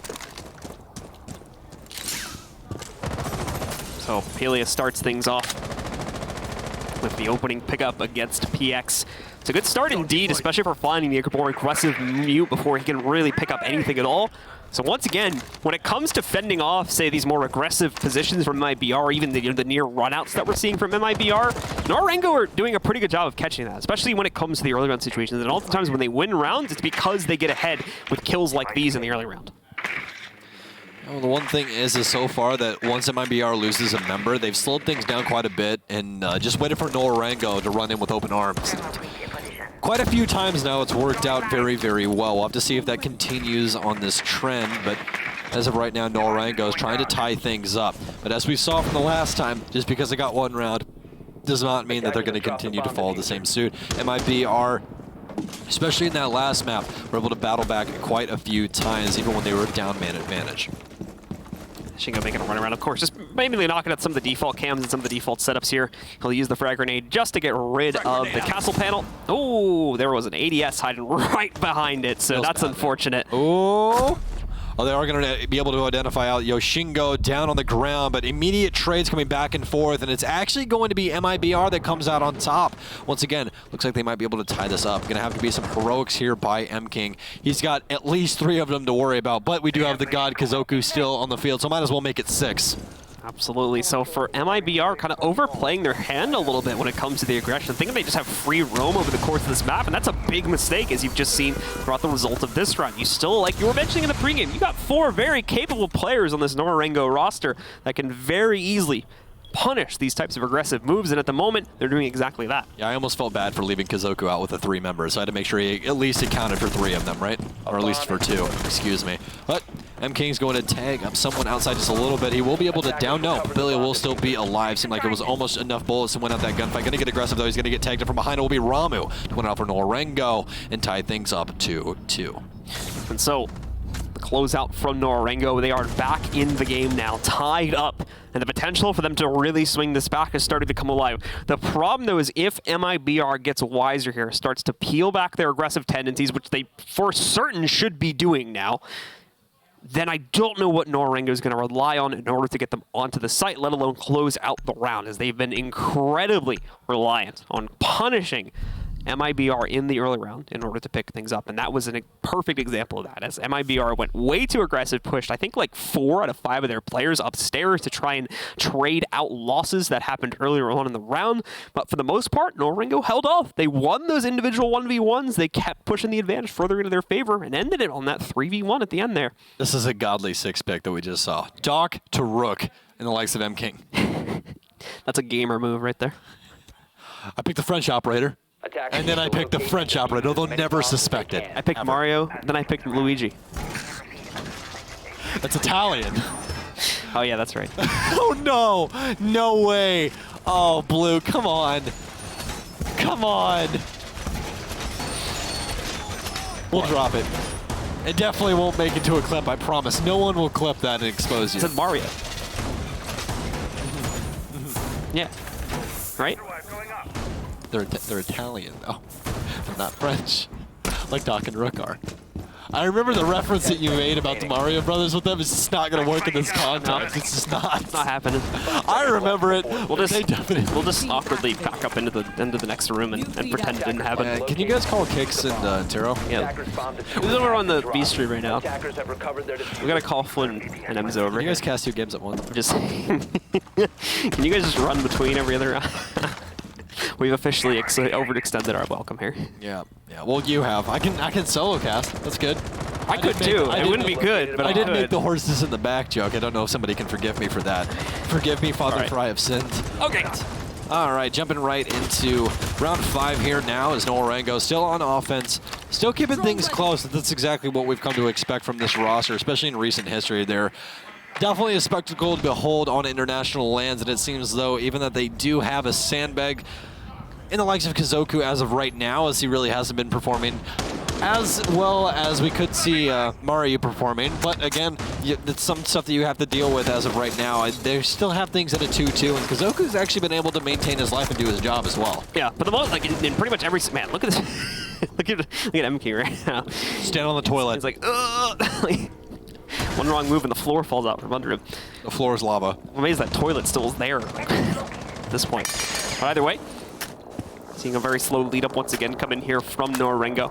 Which, again, this is like the issue I was going to talk about, and you can immediately see this. MIBR have peeled back entirely. They're playing much more passive now. There's still going to be a roaming presence. It's not going to be as ridiculous as it was in the last round, though, or anything, you know, leading up to that point. It's much more what you expect, I think, from a typical team. And as a result of that, Nora-Rengo is going to have a much more difficult time playing with that. Yeah, quite a bit of damage dealt to the likes of, not very much, but enough to just be annoying to the likes of Ramu off the bait. Off the bat with PX, excuse me, and it's going to be Cyber that'll finally find something here. It's going to be Yoshingo to go down. The buck will be removed from play. Navi to continue to tack on as Kazoku will fall next from the bench's window. So no more Thermite in play. They do still have hard destruction in the likes of Papilia, though, that is currently setting his sights onto benches as well. But already has the rotation happened from the likes of MIBR. Bullet to continue this reign here as Raisel will be the next to fall for Nora-Rengo. Leaves up Ramu and Papilia to try and pick up the scraps here, but more than likely not going to happen. And so, Papilia now left as one of the last men standing along with Ramu. They're going to try to make a pinch through yellow stairs and the window here. Ramu going for his last lifeline charges as the concussion grenade works his way in, does a little bit of stun work. Unfortunately, doesn't necessarily open up the easy opportunities they needed to get themselves into the site and find a plan. Papilia actually nowhere near Ramu when it comes to the execute. Incredibly disjointed amongst these final 2 players. That makes for easy pickings on MIBR's side and a flawless round on top of that as they pick up round number 5. All right, well, still a long road ahead of them to try and pick up this second map here as Steady going so far for MIBR. Going to try and make it out of this one 4-2. Then we'll be over onto the offensive side to try and find 3 more rounds. Nora-Rengo, though, already at the amount of rounds that they claimed on bank. So progressively getting better, you could say. Slowly improving, that's to be certain, especially working with some very unfortunate circumstances. It's like the problem is it's probably not going to be enough at the end of the day, unless, like, at least based on everything I've seen. You can't tell the kids that. Don't tell them. Yeah, I mean, it's like telling people that Santa isn't real at a very young age. We see hints of it, but it's all so much based on MIBR making their own series of mistakes that it's like, yeah, I just can't really see a situation where it translates into a map win, unfortunately. But we'll see. I've been surprised before. You hate to see it. You really do. I like it a lot more when Kazoku just gets to stand in the back with a headset on, and every time they went around, he just gets to goes crazy. Do the amazing dances. It's yeah, that's my favorite part of Nora-Rengo. Hopefully we're able to get back to that either tomorrow or Wednesday. We'll have to see how exactly things go for Nora-Rengo over the course of not only this match, but any potential winners or elimination match they'll have to play in tomorrow as well. Oh, they're going to be in the winner's bracket, I'm sure. Yeah? Yep. They're going to bounce back here? I'll put my entire, yeah, my shoes. I'll put my shoes on it. Those are cheap. Okay. That's not a real wager. That's not how this works. That's not a fair wager, considering like if I bet my shoes on this one too. You want to bet your shoes? No, that's okay. Bet your shoes at Nora-Rengo. You'd gladly take that. Yes, I absolutely would. And go sell them on eBay. If you guys didn't know, if you haven't seen them, Blue's wearing some ridiculously Gucci shoes right now. He literally has real goat fur on his feet. It's moving further into this round. I still can't believe you own those. They're amazing. So moving further into this round. Hot breach. Hot breach. Ramu as he swings through the window. Is he going to end up winning this gunfight? Runs out of bullets. Back away. Yeah, PX actually didn't take any damage from that either. Oh, actually, no, it's going to be Jaeger. It's going to be Cyber. Yeah. Cyber does try to re-peek into it, though, and ends up winning the duel versus Ramu. The hot breach, as epic as it is, not going to work out this time. Wow. I just said it for the charm. Anyways, Racel now going to be working the connector window upstairs. They do have complete control as Cyber has rotated his way to different pastures, coming down the yellow stairs instead and going to bide their time. They've done a very, very good job when they do have that initial frag, so now they're going to have to try and rely on utility to try and fight their way through this. They are going to be attacking the basement, so they need to keep Kazoku alive, as well as Papilia. They need to more or less focus on the garage door. I'm actually surprised that they haven't done that just yet. You really can just throw an EMP against it and have Kazoku as well as Papilia pick 2 separate panels where bandit tricking is allowed to happen. But PX will fall as Yoshingo will use the best of Buck's world, which is going to be that skeleton key rifle combo, immediately switching back once he breaks open the wall to establish a new line of sight. So it brings it down into a 4v4, evens us back out, but again, map control is certainly still lacking in my opinion for Nora-Rengo at this point, considering they still need to approach the basement. They'll have to use an X-Kairos to open up actually a castle barricade, only leaving 1 charge left here for the entire team to work their way back in. Now, to be fair, they still have Kizuku left alive. He should have both of his thermite charges remaining at this point in the round, and indeed he does. They're keeping him well on the outside, more on drone duty than anything else, while the rest of the team sets up positioning needed to deal with the tripwires on the other side of that garage wall so that Kizuku can go and open it up. Well, lots of time here still on the clock for Nora-Rengo to try and gain anything on site. Kazoku will now be getting the panel pinged out by Racel, and it does not appear that Navi's is going to be going for the bandit trick. Goes for it really late. Actually, no damage going to be done. Navi's going to immediately rotate out, but Racel will be able to take down Navi's. The panel will be opened up. M-King going to try and get aggressive. Does he recognize how the thermite has been done? Oh, M-King. You gotta hit those, buddy. You gotta hit those. Come on. Quick shots, though. It'll be Racel to answer the call.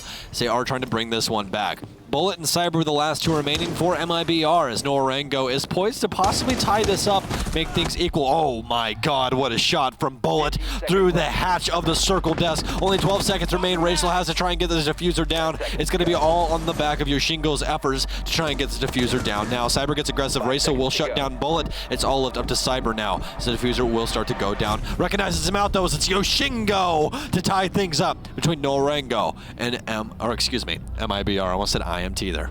You know what? I'm kind of a believer now in the fact that maybe not the series, but Nora-Rengo, like, they can fight. It seems like they obviously have to keep Kizoku in very safe positioning to make sure that they were able to properly utilize the thermite positioning, but even with, you know, kind of the man down aspect of this, they're still really good at fighting, especially against executes and whatnot. That time, like, you still had MIBR playing relatively standard. They weren't overplaying their hand. They weren't really getting too aggressive for the most part, and Nora-Rengo still came out on top of it. So they're making this work. You know, as desperate as it is, they're kind of making this work. Kazoku's just better, that's why. He just does. The problem is that now they go to defense, right? You can't necessarily just hide Kazoku anymore. No. Like, he does have to be part of the round in a much more active stance than he was on the attack. That's what the problem is, isn't it? Yeah. Yeah. So this is where, you know, this is where the difficulty is. Where the rubber trying to hits the justify the comeback at this point. Yeah, this is really where the rubber hits the road for at least the side of MIBR, where they can get ridiculously aggressive and try and overwhelm Nora-Rengo. We'll have to see if that's the option that they want to go with here. Kazoku hasn't found his frag yet, but he does have assist. He is helping out his team, and I'm sure he's helping them out with the mental game, as well as he seems to be the happiest guy in the entire world. Yeah, for certain. So let's see if Nora-Rengo can keep this going on their defensive side, if they've got something special prepped for us here on Consulate, or if it's going to be more of the same back from what we saw on Bank, and we'll have that potential for it to be shut down in relatively quick strains by the players from MIBR. They're about to come out on the board in just a second, so let's see what their attack is going to look like. Fairly standard attacking loadout here, nothing too much out of the ordinary, just your standard hard breach operator being picked up on Thermivate PX. You've got some soft breach potential coming in from Cyber and on top of Navi's as well. And then, of course, you've got a little bit of intel coming in from M-King with, of course, Bullet being the last addition there on the Thermite, which is required to get past some of these reinforcements. All right, well, Ramen with a very nice cam outside. This actually might end up working out for them as well. They could possibly find M-King outside here and get an initial frag, which would set them up to win this first defensive round of theirs. Excuse me. Well, that being said, it appears that MIBR, once again, are going to take things slow and steady. It's worked out for them so far throughout this series. We are now on offense here for MIBR. And they really haven't set their focal point somewhere at all. It appears just by where we currently have bodies placed that they are going to be going for an admin take here, and that is pretty default, especially for a Consulate on a lot of teams. Just clear through admin on almost every single site, and it's 9 times out of 10 going to work out for you because it really works out well for a roam clear. So we've got Cyber once again in position to try and find an early pickup here from MIBR, looking for it through the push here, but going to be able to isolate out a whole lot. There's not much aggressive presence being established here by Nora-Rengo. It's more so in the next room over towards like copier in the hallway that leads out over towards the server stairs as well. That is where they're trying to hold this position from. So they do get a little bit of drone intel onto that. Off of that, they should know that the overall leap in here into admin is relatively safe for them to try, so they'll start to move in and take some control over the next few seconds here, as you can already see with Navi's. All right, well, for MIBR now to get some aggression going on. It's going to be Cyber. First one is he will smash his way through towards Kitchen. It's actually going to be M-King to pick up Apilia. Aggressive play though. He's going to take quite a bit of damage. He's not going to be down, and Yoshingo actually ends up winning that out after a crazy spray from the SMG-11. M-King continues to attack on, but he will get traded out as a flurry of kills comes out from both ends. M-King will get down as well as PX will be the last one remaining as Nora-Rengo will come out on top. That was a lot of words at once. I have really no idea what in the hell just happened there. It was more or less just a flurry of a kill feed. Yeah, I mean, Nora-Rengo just taking an incredibly active position against the push from inside of admin, and they're literally just able to frag their way to a win through trades. Really good stuff from them, and again, like I said before, I'm kind of a believer at this point. Cyber, okay, well, you have to kind of lean this on a one person. You got to go, Cyber absolutely butchered that SMG-11 spray. Yeah, that's true. That was, I mean, in close range, I understand that the SMG-11 has quite a bit of kick. It's been recently patched where it doesn't have nearly as much as what it had, but it is still definitely prevalent on the weapon. But to miss that quick of a burst is definitely not something you want happening. This is starting to look a little bit like what we saw with the likes of Fnatic versus EG at the Rio final, or the Rio de Janeiro LAN for Pro League Finals. But again, that one was a lot more of, okay, Fnatic is just completely off the wall, and they really couldn't find a way to battle back. Right now it's a very, very close match. It just doesn't seem like MIBR really knows how to handle what Nora-Rengo is currently providing. Oh, so by the way, I can see it on camera now. So Kizoku is having to do double duty here, by the way, because he's got a book. Like, look at all those papers in front of him right now.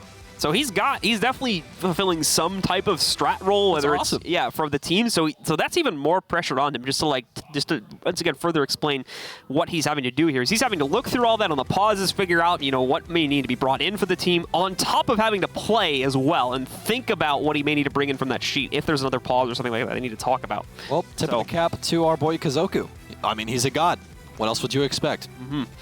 So bringing a lot to the table for this team here today, and of course a lot of pressure on him given the circumstances. And we're just now starting to see Nora-Rengo fight back into this. The pause, pretty sure came in from MIBR, in fact, as their coach had some strong words to say when we were looking at their perspective just a few moments ago. Yeah. So it seems like they're trying to figure out, all right, guys, let's, solidify this, because they just took the lead from you guys. And they're playing with their coach, so we got to fix this, and we got to fix it quick. This isn't like the simulations. I don't understand. Yeah. Well, Nora-Rengo, as of right now, are actually looking extremely top-heavy. 6, 7, and 7. For them as their top 3 players frag-wise. So, as of right now, the last 2 remaining members, one Kazoku, the other one currently having 2 kills. So we'll have to see if we could possibly have that picked up as well. But as of right now, Nora-Rengo in the lead, despite the fact of the member down, in the likes of arguably their best player on their team, which is Mari. Attackers must locate and defuse a bomb. So into the next round we do go, and off of that one, well, it's time for MIBR to wake up, and they need to do it soon. So otherwise, we've got NR seem to be awoken, seem to be... What do you even say if you lose this game? Yeah, I don't know. Don't say much, I guess. Yeah, especially when, again, it's the coach that everyone knows and loves so much and likes Kazoku. But as we've seen, Kazoku really doesn't play this game. And Nora-Rengo loses arguably, once again, their best player, and then you still lose the match. That would definitely not be something good for Made in Brazil. Yeah, just really, like as we've seen with Kizoku, can we see if can we see the scoreboard real quick to check, see how he's doing? Yeah, so again, as you might expect, obviously not really dropping any frags or anything right here. It's pretty much the same thing from back over on Bank as well. I think he only got 1 kill. So you're not expecting him to frag. I did get 2, that's right. So, overall 2 kills across 2 maps is certainly not the record he wants to have. I think it's actually better than even he might have expected coming into that one, given the relative inexperience for him. But for the most part, he's only able to help his team out when it comes to support, when it comes to utility on either the defense or the attack. So considering that, you would expect MIBR to be able to run through this, but it's not happening. The other 4 members of Nora-Rengo are fragging with them and playing so unpredictably that MIBR just aren't able to read into it. Perfect example right there with Yoshingo. Navi's, no way he was going to expect a run out the same time he was going to peek. So Yoshingo taking advantage upon that, and now once again the team is a man advantage. It really just seems that MIBR is not really used to this amount of aggression on Consulate, which is a very strange thing to say, because we saw Nip performing relatively the same stunts as Nora-Rengo is, and MIBR just really don't have an answer for it. Nora-Rengo is in extremely random places and hasn't worked for him just yet. EMP will go down. Will it be down in time to try and get rid of that bandit battery? It won't, but PX isn't going to be allocated just yet to a specific panel. Yoshingo is going to pick wrong. PX will now be able to get the wall open if he does dedicate himself. I don't think he fully dedicated himself to putting that exothermic charge down on the panel, but will he now? This shuffle is just beginning to waste so much time, and if they would just dedicate to one of them, he would finally have it open. And appears that we will finally get the garage open now, as PX has finally chosen to blow open one of the panels. Now they have to try and get some more pressure on. Kazoku is still alive. He's actually playing the smoke now, and he's actually doing a pretty bang-up job. Perfectly placed Toxic Bay, but it will be Yoshingo to fall. His bullet will claim a life. Yoshingo specifically getting forced away there is what ultimately killed it. I think there was a player that ended up pushing him through yellow stairs and ended up pushing him back, eventually leading to his death a few seconds later here. M-King, a little bit lost as he tries to find Raisel, but he does end up picking up the kill. Ramu, though, with an immediate trade, keeps us even at a 2v2, but now we need to see MIBR get the plan onto the ground. They're going to start it to try and force one of the 2 players out. It won't really work. You can see the lurk from behind the other car. PX is able to find Kizoku in the meanwhile. Now only 1 player left. Ramu picks up the kill, though. PX jumps off the plant, and that might be the end of it. No! It's so close to the kill, but he just barely dodges the fight, and with that, Nora-Rengo win it on the timer. I'm very excited, Nora-Rengo, as they're going to continue down this line, and we might be going to map number 3. It's looking like it, man.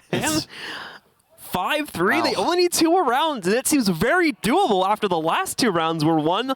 And this is not MIBR like playing over aggressive. This is not them kind of throwing them at. They're playing their serious game now, and it's still not proven to be enough against Nora-Rengo, who are essentially a man down right now for the most part, especially when it comes to fragging power. It's not even essentially, like, they are. They truly are. Again, they lost the best, statistic-wise, player on their entire team. And they're winning. They're winning, man. They're doing it. I'm kind of at a loss for words on what's happening right now. It just feels like MIBR is really asleep at the wheel. Well, a lot of late executes that really just aren't working out for them. For their sake, let's hope they can start to spin this back around, as this is starting to snowball almost out of their control. One more round, and they may as well have it settled here. The defense starting to look very strong, but it should be noted that those were on the relatively strong sites for defense. It was upstairs on the second floor and downstairs in the basement. Now they've got to do the same thing from a lobby piano hold, which is not going to be anywhere near the degree of easiness that it was on the previous two sites. MIBR should be able to leverage a fourth round off of this due to the increased difficulty, but who knows? We continue to be surprised by Nora-Rengo on this map and their sudden resurgence here in the second half. Attackers are heading out to defuse well, the bomb. Yoshingo will now be playing inside of Antechamber, going to allocate one of his black eye cams outside. And we need to see MIBR try and pick up something here. It seems like their executions really have not had a main focal point just yet, or really any main focus, and it's really started to just fall apart every single time they've went for it. Nora-Rengo, on the other hand, has been there every single step of the way, not giving up a single square inch of this map without having a gunfight. We'll see if that will continue here in round number 9. But as of right now, it's MIBR that needs to pick up these pieces. Seems like they will have full yellow control now, as M-King as well as Navi's will motion downstairs. Quick shots but from Yoshingo, though, will shut down PX right outside of the yellow doorway. Attackers recovered the diffuser. So PX going down. Another great start from NR here. Mainly Ramu taking that fight. He's also been brought down relatively low from it. You've got the attackers moving back, and Hatch is going to end up getting reinforced, but M-King able to find Papelia, trying to rotate down into the server stairs. Catches him there. Brings it back into a 4v4. A little bit of a cheeky shot from Navi's, and he's actually right outside of this room.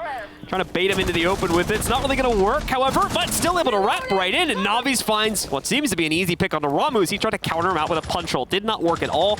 However, players from NR also lost another one of their own a second beforehand. 2 Bullet moves in, picks up the frag onto Yoshingo, and now with that, MIBR seeming to take more consistent control of this round by bringing it down to a 3v2. Now Rizzo's going to dock himself up, and he's definitely going to need a Kazoku actually dodging bullets right there. Does use one of his Toxic Babes, going to allocate another one, just trying to make it a little bit harder. Definitely not scared to use that utility, but they will recognize out that it is Kazoku inside of sight as he tries to challenge, but it will be Navi's to falter him. And then finally, it will be actually a trade between the two. MIBR seems to have woken up. And so MIBR, like you said, waking themselves back up, playing a much more drilled execute at the end of the day here when it comes to their attack, and that re-solidifies their advantage. Ultimately, though, only necessarily for one round here, since it was a more difficult site. Nora-Rengo can now go back to those default sites. This round, of course, going up back to CEO and going back up to Console and the long desk.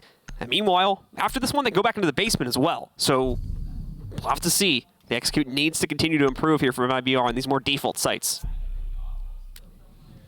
All right, well, Console maining allocated for the defense here, and Yoshingo is going to go from the mute to the smoke, so one kit to another amongst those operators. Kazoku going to don back his dock, and we were talking about earlier how their mustaches end up matching up, which is something that's truly incredible. Love it so very much, and honestly, I want to see a dock cosplay.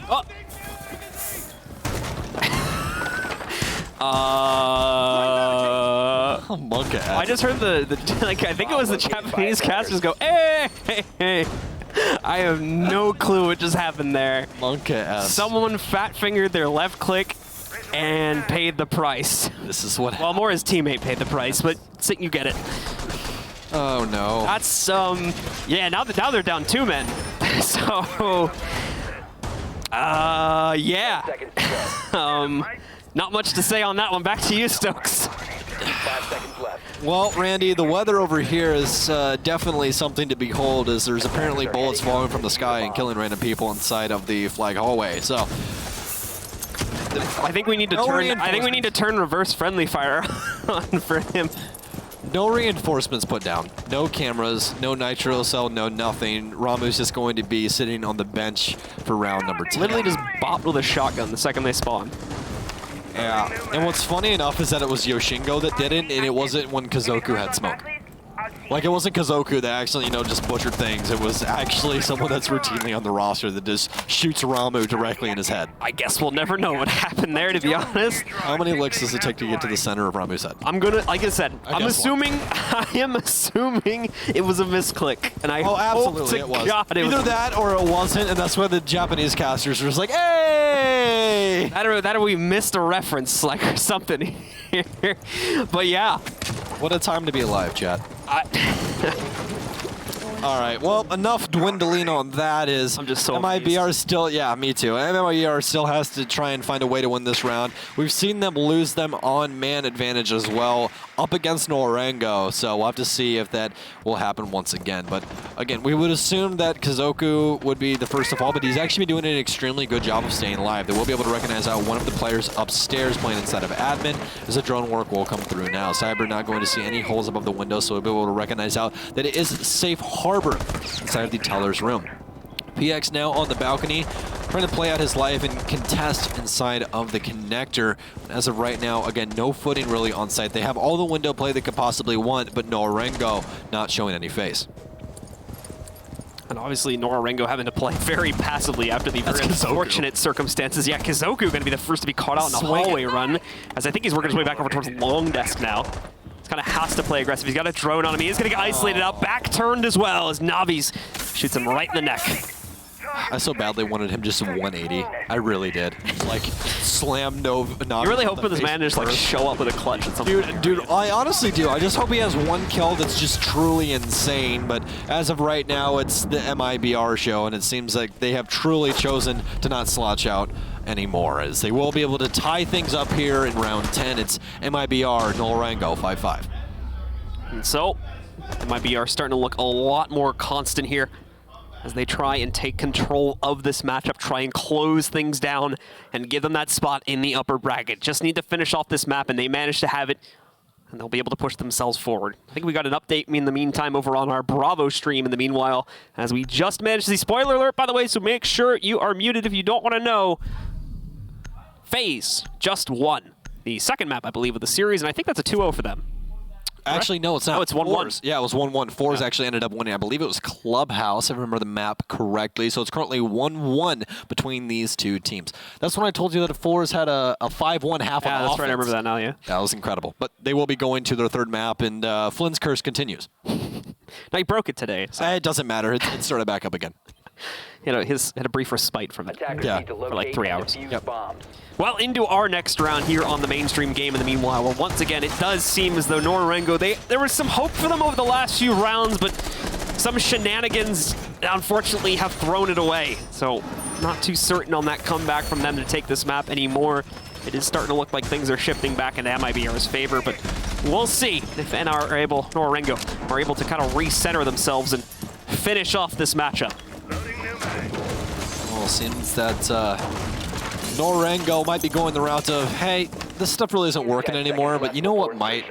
Let's just get stupid aggressive and see what happens with it, ripping down both of the the projector windows towards the balcony, and we might see an aggressive take here or something happen, as actually we are going to have a little bit of a tech pause. Yeah, it's a little bit of a tech issue for one of our players. They have called for it in-game. We'll figure out exactly how this ends up working out real quick, as it's looking like we are going to have to reset that round really quickly and then jump back into it. Still tied up, though, at 5-5 between these teams. And Nora-Rengo looking to continue to forge their way back into this matchup. Some way to push this to the third map, but obviously MIBR are still bringing their full strategy to the table now after Nora-Rengo is suddenly awoken. It's making that a whole lot more difficult, as MIBR is still looking strong here. So, real question: whose mustache is Kazoku's more like? Is he more like Warden's mustache, or is he more like Doc's mustache? I think he's more like Doc's mustache. I need to see him again though. It's like thinner, if I remember correctly. Yeah, he's got that nice. Warden's got like the big bushy mustache. Yeah. Like the 70s mustache. Yeah, who's the guy from Parks and Rec? Oh, Ron Swanson? No. Well, that's the character's name, I think. Is it? Nick Offerman is the actor's name. Oh, fantastic. So we've got everybody, or we're working on getting everybody back into the lobby here real quick. We should be able to start the game where it left off. We'll just jump back into it. In the meantime, It seems like this is a candy because he is indeed chewing. it looks like he's drinking it though. Yeah, he's put it up to his mouth. It's like Mentos, I guess. I guess, yeah. We need to ask them where they're getting all this from. You know, I'm pretty sure they bring it. Yeah, actually, I was like, yeah, that question has an answer. Ignore me. We've been going for too long at this point, folks. Yeah, it's been 10 hours of casting between the two of us, so So it's been a long day, chat. we're asking dumb questions to ourselves. We've actually started at well, all of us were awake literally 12 hours ago. Yeah. We were actually downstairs preparing to cast 12 hours ago, so we've been going for 12 hours at this point. Technically, it was upstairs. Yeah, Yeah. but still, we were doing warm-ups and everything else. It's been a long day, you do but it's been a lot of warm-ups? fun. Yeah, dude, I always do vocal warm-ups. How do you warm up? Do you really want to know? Yeah, let's hear it. I did the entire last verse of Gang Related from Logic. Okay. Yeah, it's a very fast verse, and I like it. It warms up very well. Some long words, some words that'll trip you up a lot. And Gotcha. yeah, I can do that. I can also do the fast part of Rap God. This is like the most white boy thing I've ever talked about in my life. God bless. I can do that too. Can you really? Yeah, I can. Oh God. There's a video of me doing it, I think. Somebody clipped it from my Twitch stream. Nice. It's not good. There you go. Not good. But if you guys are just joining us, we are just waiting on a tech pause as of right now. It is map 2. It's Consulate, and MIBR just took the lead. It's currently 6-5 right now, so they are on 5-5, I think. Is it 5-5? I think it's Did they 5-5. bring it back? Okay, so it's 5-5 right now between the two teams. I apologize. So we'll jump back into it in just a second here, folks. Like I said, we're just waiting on everybody to get reconnected to the lobby. We should be able to start the match off right where it left off since we were at the beginning of a round, but we are indeed rehosting it, so apologize for any delay with just getting this one rolling once again here and working on getting back in as quickly as possible. If you just joined us, it's Nora-Rengo facing off against MIBR, formerly known as Immortals. There's no changes to the actual roster. They just did a quick org swap since technically both orgs have the same owner. MIBR, considering, hey, it's a Brazilian team, that makes a lot of sense. So they've now put them under that brand instead. But the roster itself is the same. They had a nice little photo op with like Fallen and all the guys from the CS team as well. So that was very cool to see about a week or two ago back at the BR6 finals. So yeah, moving over to this new org. And of course, looking to make an impact at the Major as the first LAN, first international LAN anyway, under this new organizational banner. Yeah, and as we were talking about before, especially with the likes of MIBR switching over, it is pretty cool because Immortals allocates all of their Brazilian rosters to MIBR, which if you guys don't know what that stands for, it's made in Brazil, which is actually a very, very cool thing. It's actually a little bit of esports history for you. It's an incredibly old name. Really? It goes back to like, I want to say like early 2000s of Counter-Strike. Really? It's actually where it has its origins. Okay, all right. I don't remember the exact date because I wasn't around Counter-Strike back then, so I only know it through like hearsay and like Wikipedia articles and stuff like that. But MIB are a very, Titan-level name when it comes to esports history, and there's a lot of respect behind that, especially in Brazil itself. But Titan's not an org anymore.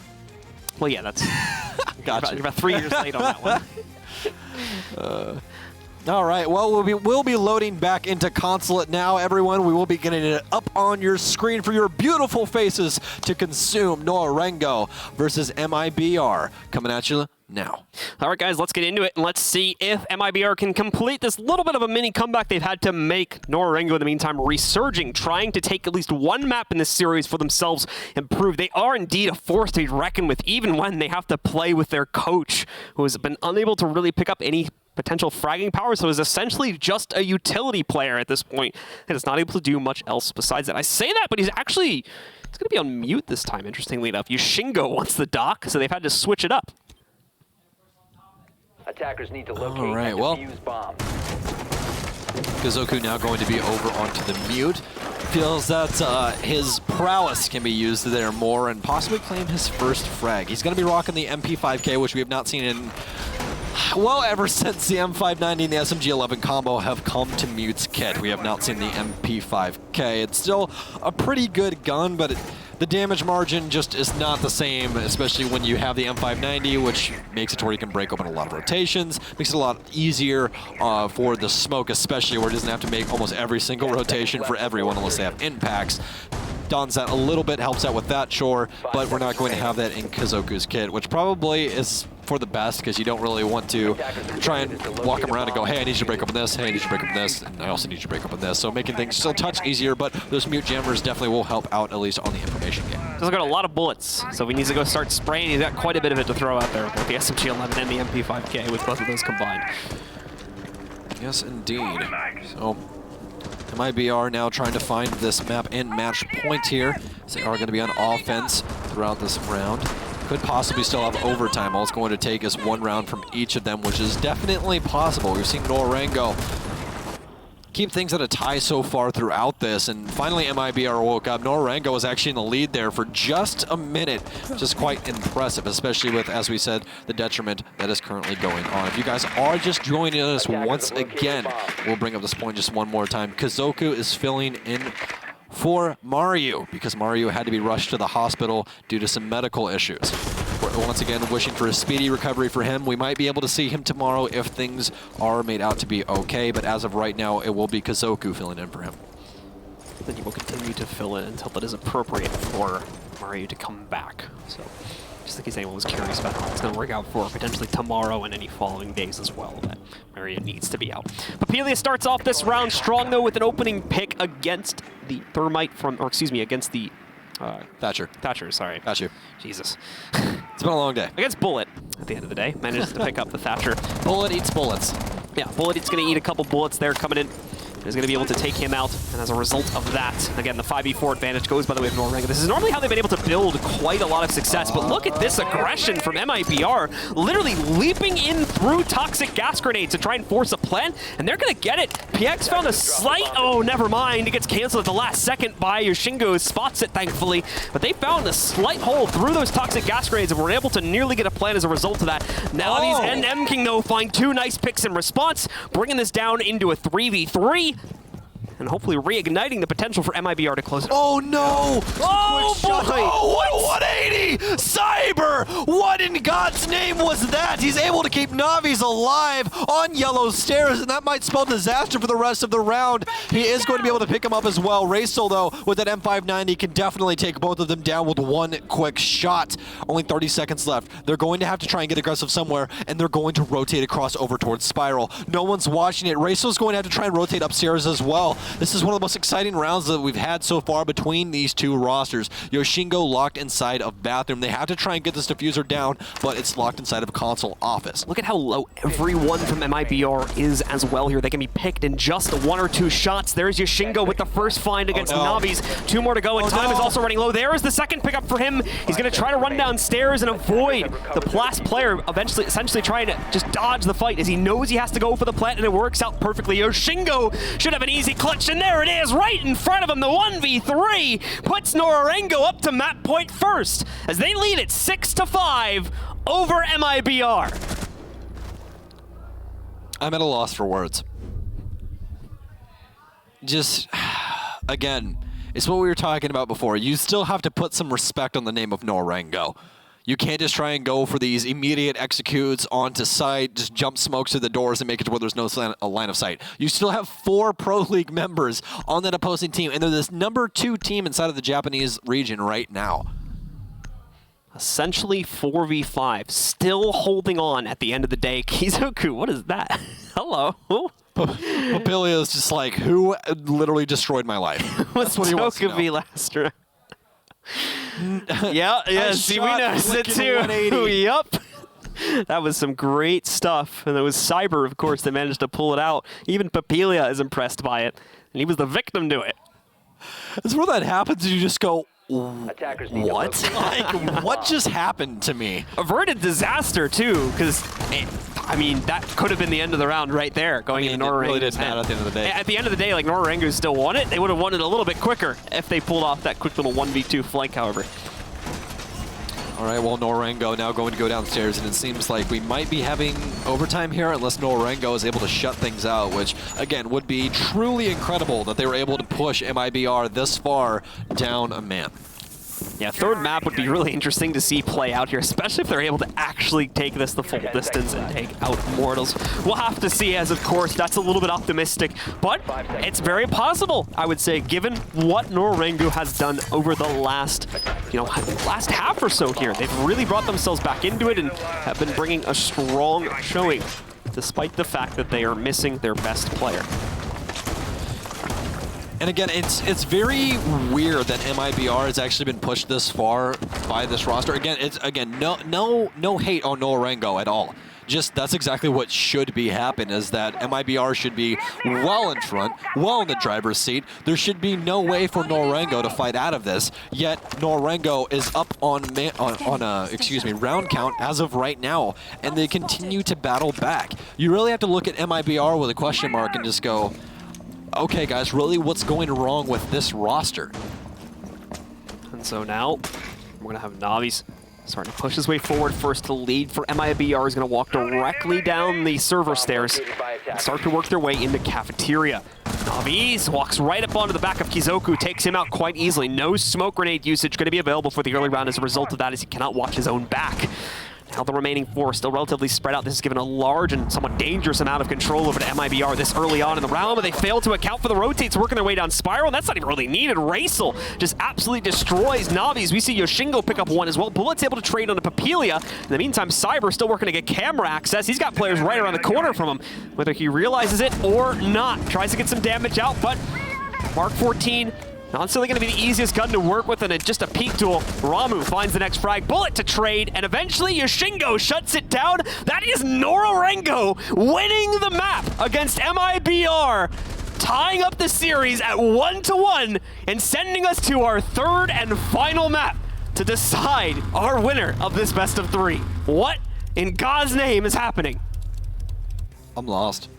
I don't even truly have any words for what's going on right now. That's been a truly incredible spectacle by, well, mostly Nora-Rengo right now. If again, I have to feel for the Brazilian fans at home, because you almost have to look at this with just the blank stare and go, I really have no idea how this is even happening. It's absolutely incredible that Nora-Rengo are able to bring it back despite everything that's been thrown at them, all the unfortunate circumstances that they're currently dealing with. MIBR still not able to get the better of them, even after adjusting their strategies back and trying to bring everything they can to the table. It's not enough. Consulate goes to the Japanese squad. Well, the funny thing is that Nora-Rengo has literally done the same thing on defense almost every single round, how aggressive they've been and everything else. And every single time MIBR falls into the exact same thing. Hey, we're just going to get really aggressive towards site, and then we're going to lose the gunfights. Every single time. There is no explanation for it, but we have to find out the result, and we'll be figuring it out in just a few minutes, folks. Stick with us. The third map is coming up right after this break.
And for the last time today, ladies and gentlemen, we are back. Welcome back to the 6 Major Rally, where what should have been a pretty straightforward 2-0 has turned into a full 3-map series. Nora-Rengo, who are currently missing their best player, Mario, due to medical issues, is currently tied 1-1 with MIBR in this team's opening match of the tournament. They have Kizoku playing for them right now as their 5th player due to the need to have a 5th player, but that has not stopped them. Especially after the first map, it seemed like they were just kind of falling apart at the seams and would give away the second map easily to MIBR, but that was not the case. They continued their fight to the bitter end and carried themselves all the way into a map win, not even in overtime, in regulation, to win that second map 7-5 over MIBR. It seems like with Mario on the roster that map would have been an absolute stomp. It really does. Like, at this point, it's looking like it could have been potentially a 2-0 in Nora-Rengo's favor if they had their full roster to begin with. They're looking incredibly strong now, coming off of that second map. And that has to cause worry for MIBR going on to our next map, which is going to be Kafe Dostoyevsky, a map that has not really been, the new version of it anyway, hasn't really been explored in international terms that much. So it's going to be a lot harder to predict what Nora-Rengo is going to do on a map like this. It will definitely be interesting to say the least, especially because Kafe takes a lot of prowess on offense to try and get your executions to work, and Nora-Rengo is going to be down one of their members, and they've been mostly having Kizoku play hard breach, and that's a very, very big deal on Kafe. You have to really be smart on how you allocate yourself, where you're going, because a lot of nitro cells are played on this map, especially from underneath in that train section, to try and kill the thermite that is going to be more than likely trying to get the freezer wall. So we'll have to see exactly what they give him on this roster on Kafe. They might continue to keep him on hard destruction or just give him Thatcher or something like that. We'll see how exactly they choose to plan it out. He didn't get a single kill in that last map, so we're not expecting any impact from him, but yeah, it didn't end up mattering. Come on. Well, he has impact in the utility department. No, he just keeps up the mental fortitude of the team. Yeah. That's what he does. He has the strongest mental will out of everyone. Absolutely the case. So he's once again been looking to keep that strong, as here they go, ladies and gentlemen. Nora-Rengo, one more map away from knocking MIBR down into the lower bracket. MIBR looking to do the very same thing to them. Let's figure out who's going to come out on top of this so far very surprising best of 3, and a very fun one at that. The bans, let's get into them. All right. Well, first people to ban will be MIBR here, as we'll be seeing what they will remove from the field, and I'm going to assume it's going to be the rudimentary things like Capital, for instance, that we've seen all throughout the day. As you said, a little bit of a buff that's actually helped him out quite a bit, especially in the utility department. He also got that scope from the like of Gridlock on his M249 that's helped him out quite a bit as well. Nomad will soon be banned out by Nora-Rengo, so don't have to worry too much about those air jabs anymore, but we'll definitely still have to worry about those Gridlock's tracks that can be put on the staircases to lock down that roam game. Now we will be focused on the defender bans. Echo banned out, which you've seen him banned out quite a few times today. So much utility inside of this kit, as well as a fantastic ACOG weapon at his disposal. But last but not least, we'll more than likely be seeing the Mira banned out. We'll actually see on that one, because we've actually had Mira been left in. Kafe, she's nuts. I would be extremely surprised if she does get through here. Well, it's MIBR's choice, so let's see. And they're starting out on the fence. Oh, they're going to go for it again. Okay. So, yeah, I mean, I guess if they have the start, if they think they can kind of take this back to where we were on map number 1 and just kind of dominate in the opening portion of the half, maybe Mira can be a big part of that and allow for them to have a much greater advantage, especially when it comes to trying to play aggressive and things of that nature. But if not, that's a huge risk they're taking. We go again. That's how it goes. We go again with the Mira, and you're going to see her almost every single round because she is insane on Kafe. She has, I believe, like a 90% ban rate on this map, even more than that, I believe. Well, that's certainly conclusive to say the least, but as you expected, PX is going to be picking up Mira, and we're going to see her immediately used in the first round, something that Nora-Rengo will also have to deal with, of course, with their choice to leave it in the pool. A 6-pick will be utilized by Nora-Rengo. Shingo going to swap out from the Buck over to a Twitch instead.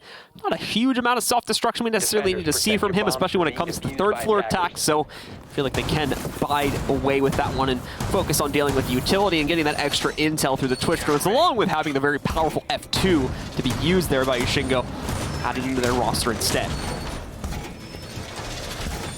All right, well, rudimentary setup so far by MIBR. I'm going to be interested to see where they allocate these mirrors, if they will be in the standard spots or if MIBR seems to have a better idea about it. Usually you're going to have that man playing inside a freezer, then have some mirrors, as we see now, looking in towards it for once they open it up. And it seems like PX will be allocating that mirror in place. So that means that one of the MIBR members will have to play white stairs as well. And yeah, they are going to be in the rudimentary areas that we have grown to know and love over the course of Kafe being in the map pool. And so coming off of that, let's see how exactly Nora-Rengo is looking to approach this attacking side. Probably the more difficult part. Actually, I would say attack's probably the easier side for them, considering that they can kind of handle the Kizaku situation a lot more efficiently by kind of keeping him out of the action for the most part in the early round. He's done a very good job of staying alive, though. There's only been probably 2 rounds where he was the initial pick. So coming off of that, with him staying alive, most importantly, now taking a support role once again by playing on the Hibana this time. Hopefully he's going to be able to be useful for his team, kind of getting to that point where they can use the utility and then building from there. Cyber tries to make a run out. It is caught by Raisel, though, who is still hiding out downstairs. Cyber eliminated. And once again, an early 5v4 advantage goes by the way of Nora-Rengo with that early pick. Still focusing their sights on Christmas and really haven't been able to get a foothold, though. Cyber, as you said, was the first one to fall, but not going to really gain them any more footing. It's really just going to make sure that they don't have to worry about too much more of a roam game. They do always have to worry about those nitro cells from underneath, though. We definitely still have those to worry about. Navi's could have one, as Bullet will more than likely have one. But with that being said, no real aggression outbound from Nora-Rengo just yet onto Christmas, still trying to contest White Hallway and make sure that people can get in safely. Yoshingo will be the first one inside, as now they have to try and set their sights on this freezer wall. They will rotate Papilia upstairs to hold down the rotation, as I believe he's actually rappelling down the other side of the building. Shingo still trying to figure out where he could potentially find an opening mark, or another mark, I should guess you could say at this point, for his team here. As they look to wrap around the corner over these next few seconds. You do have White Stairs presence along with a good setup on the inside of the site still. No opening into the bathroom, but as you can see, Yoshingo's going to be able to walk right in, take quick control here. Now has a staging ground to work off of. Trying to use his drone there, but it is going to get disrupted once again as he tries to push it forward even more, so he's flying blind right now.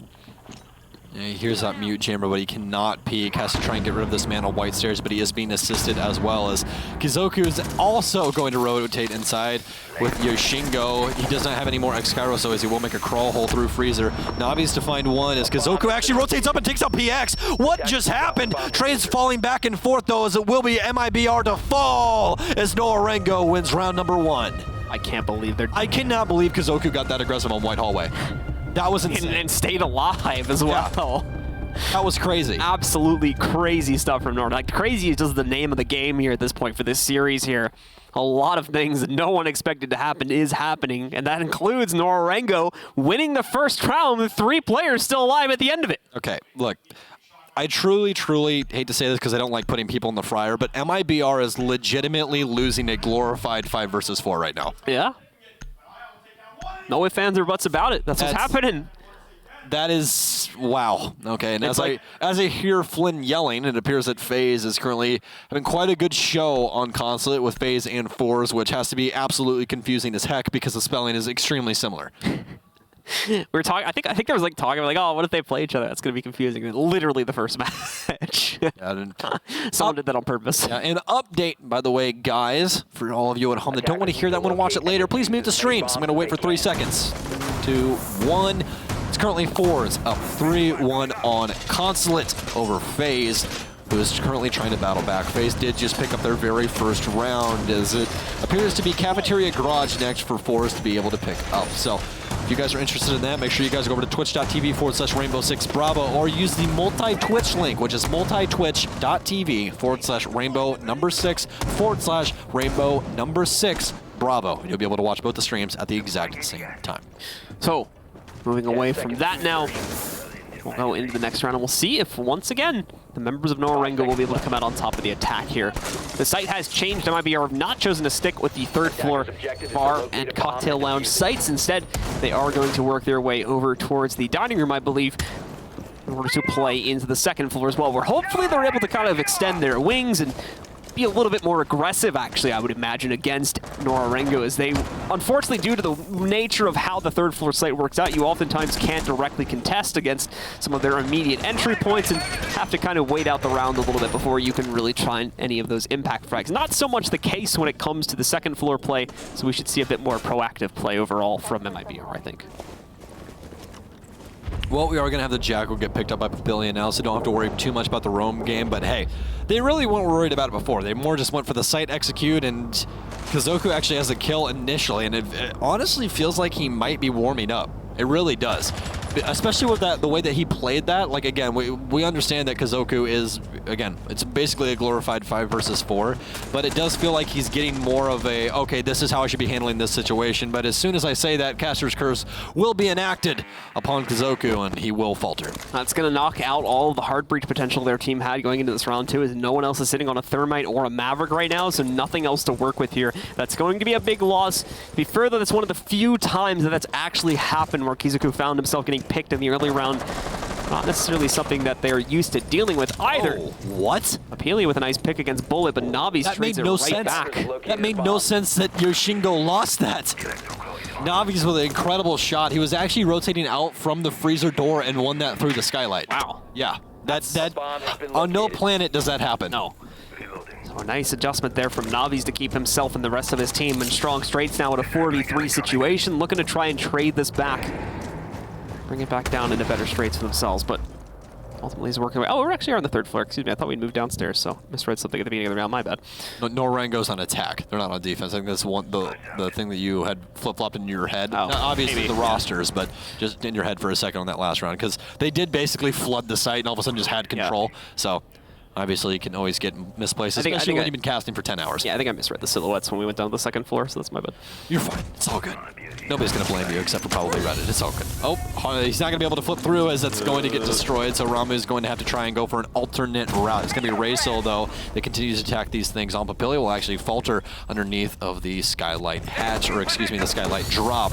As Raysil continues to fight through over towards new drop now, as Ramu will come up white stairs, but it doesn't seem like they have any information on it, so this could come up massive, and it will. Cyber to fall as things suddenly become a whole hell of a lot easier for Nora-Rengo. Still 2 to worry about. They have the diffuser on Raysil. He's going to have to try and get it down as PX will get aggressive and wins that out. Sees one over near the new balcony, but Grok, hard place, has to try and battle things out. Only 4 seconds remain. Is he going to go for the diffuser or is he going to go for the kill? He has to try and pick it up. He goes for the kill now, and he's not going to find it. It's going to be PX with the secondary shotgun to win this first round for MIBR. All these rounds are so close at the end of the day. Regardless, though, MIBR still did the same thing that I was talking about in the pre-round situation when they were setting up there. They did get a lot more aggressive. They did try to deny some of the early control that Nora-Rengo was kind of gifted in the opening round, and as a result of that, made much more efficient work of this defensive side in order to actually take control of that third floor site. Now they can change it up and head back down to kitchen. I honestly feel like MIBR needs to more or less take the TSM route where we saw them contest just the top floor or the mid floor and just not allow any presence on that floor that you're holding.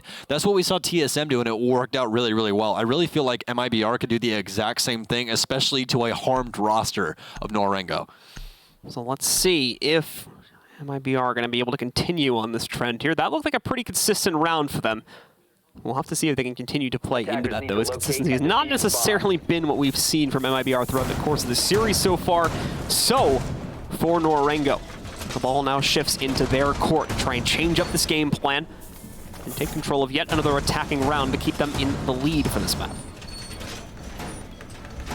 I'm still just flabbergasted that we're even here. Yeah, that like this actually ended up being like a real match. Yeah. Especially after we just came off of that recent 2-0, I was like, oh, okay, yeah, this is going to be another 2-0. Yeah. I'm going to be, in the pool, and no, not the case. Nora-Rengo had something to say about my pool time. I mean, if anything, this is very worrisome for MIBR going into like tomorrow and beyond. Oh, dude, it's absolutely terrifying. Because the winner of this plays, Empire. So even if MIBR close this out now, they've got to be ready to play Empire tomorrow. Oh my god.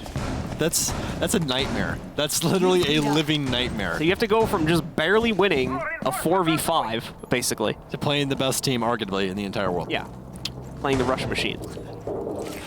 GLHF, friends. In my head, that's not working out too well for Immortals.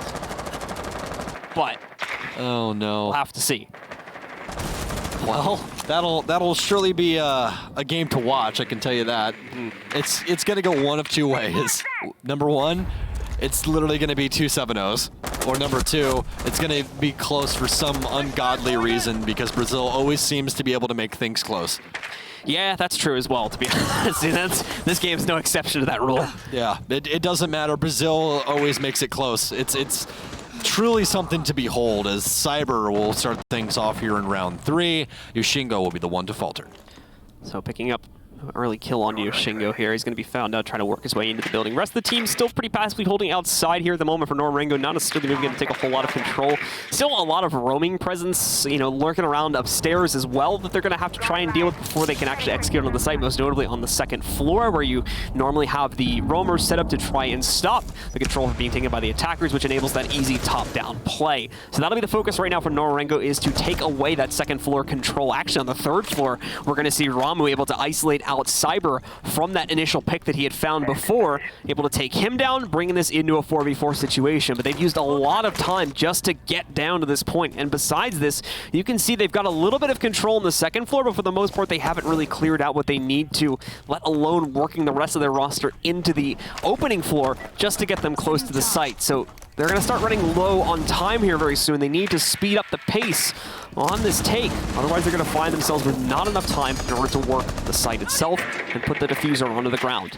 All right, well, still strong defense so far from MIBR. Bull has been tagged up just a little bit. They do also still have the god himself, Kazoku, alive. Actually, it's going to be PX with a shotgun playing inside of Coat Closet to take down Papilia. As Nora-Rengo now in a pretty dire situation. We have 2 remaining members that have been on the original roster, obviously. Then we have Kazoku still filling.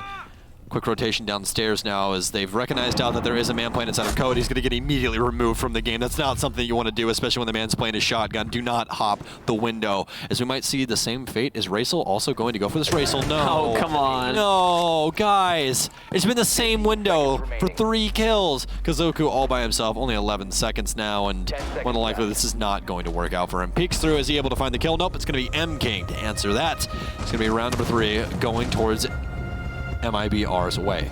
So MIBR slowly starting to find some more consistency here after that bump in the road on the 1st round here. Nora-Rengo looking like they were going to be able to put up a full match fight. MIBR, of course, bringing it back much more so into their own favor, controlling both the 3rd floor site and the kitchen downstairs, heading into one of the 2 2nd floor sites now, and are going to go into the more popular one right now, which is the reading room and fireplace. This is just truly insane to me. This truly is. MIBR finally finding some footing, as you were saying, but Nora-Rengo, it honestly seems like they might be faltering off. This might be the time where MIBR is finally able to just take the lead and just ride the gas pedal throughout the rest of this map here on Kafe. And again, we don't have too much data on either of these teams on Kafe especially. Most of it's only been obviously within their own regions. So MIBR's still on defense, and they're going to be able to play defense 2 more times after this round as well before we hit the split. So we are going to be going to reading room as well as the dining, which is more or less just rocked from that upstairs hole that we're more than likely going to be seeing from MIBR. I'm going to be interested to see if Nora-Rengo attacks us the exact same way with that Christmas clear they've been allocated to before. That was the clear that worked out so very well for them on that 1st round, but later on faltered. So I'll have to see if they have the same general idea of it, or if they want to try and make an adjustment. But again, with the likes of Kazoku on the roster, I don't think they're going to be adjusting too much. And so into the round we go. It's time to see once again how Nora-Rengo will look to adjust themselves and how they'll look to find a successful attack here onto the 2nd floor site. Did pretty good work with clearing out roaming presence in the early round, just couldn't really transition anything to a site execute, lost too many players in the process of clearing out the upstairs presence in the previous round, and as a result of that couldn't make their way onto the sites. Following that one up, we'll have to see how they approach this round. As I think in terms of their overall pathing, they should take it pretty much the same way they did in the previous round. 3rd floor control first, then slowly start working their way in. You can already see a little bit of pressure going onto the 2nd floor windows as the rest of the team is looking to flush out any roamers that might be present on the 3rd floor right now.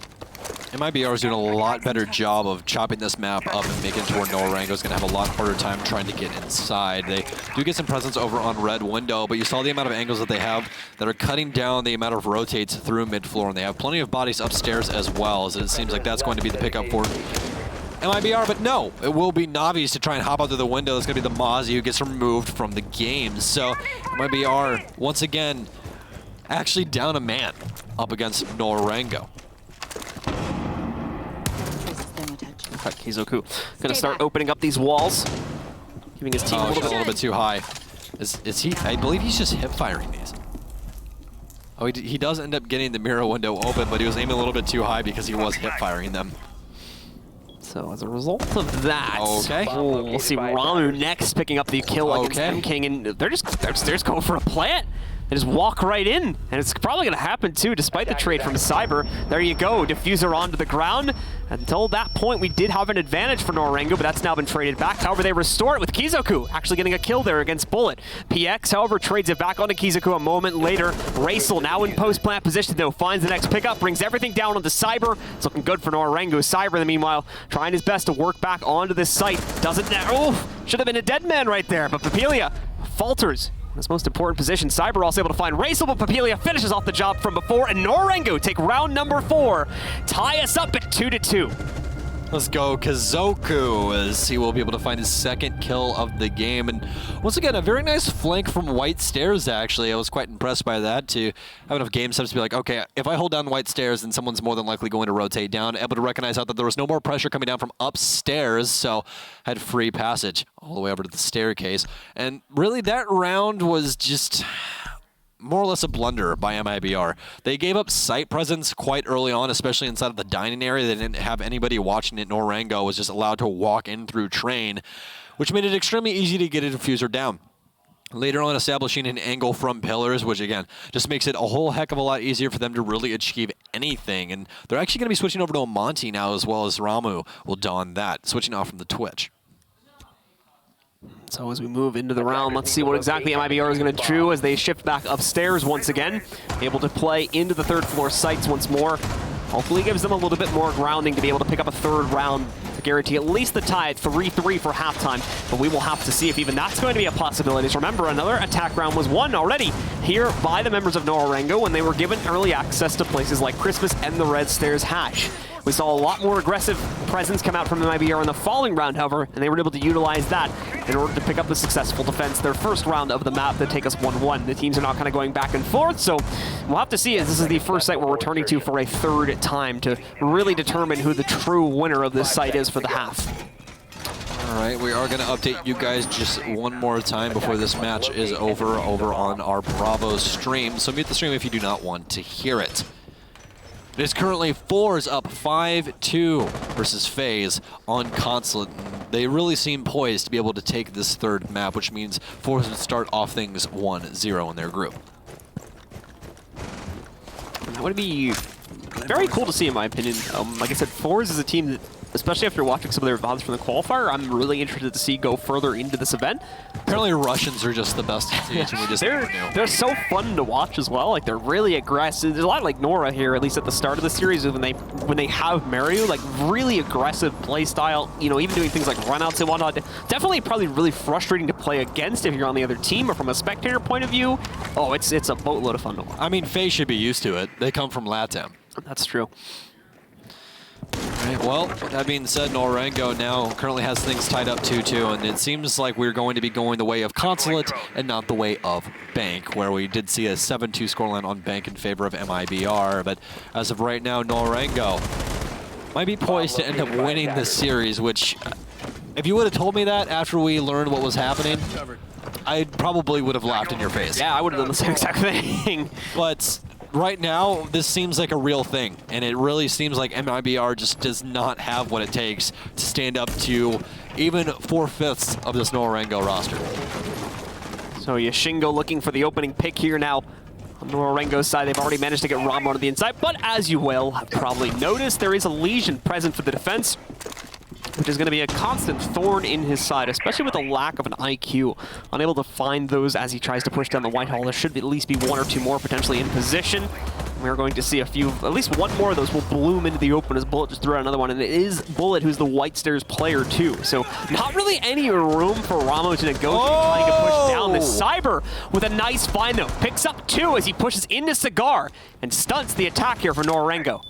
No one's watching Red Stairs. There's absolutely no utility on it, no Claymore, no eyes, and Cyber's able to rotate up for absolutely free. Through Cigar, claims 2 kills, rotates back to site quickly as the job has already been done. No more hard destruction, no more frag grenades. All they have is Ramu to possibly try and pick up the pieces here. They're trying to break open the softball here to try and get a diffuser plant down, but aggressive plays once again from MIBR from inside of Freezer is going to make this extremely difficult. Yeah, they lost Kizoku in a position where he was just about to pop open the freezer wall as well, so they don't even have that wall primed open, and they've of course lost their only hard breacher.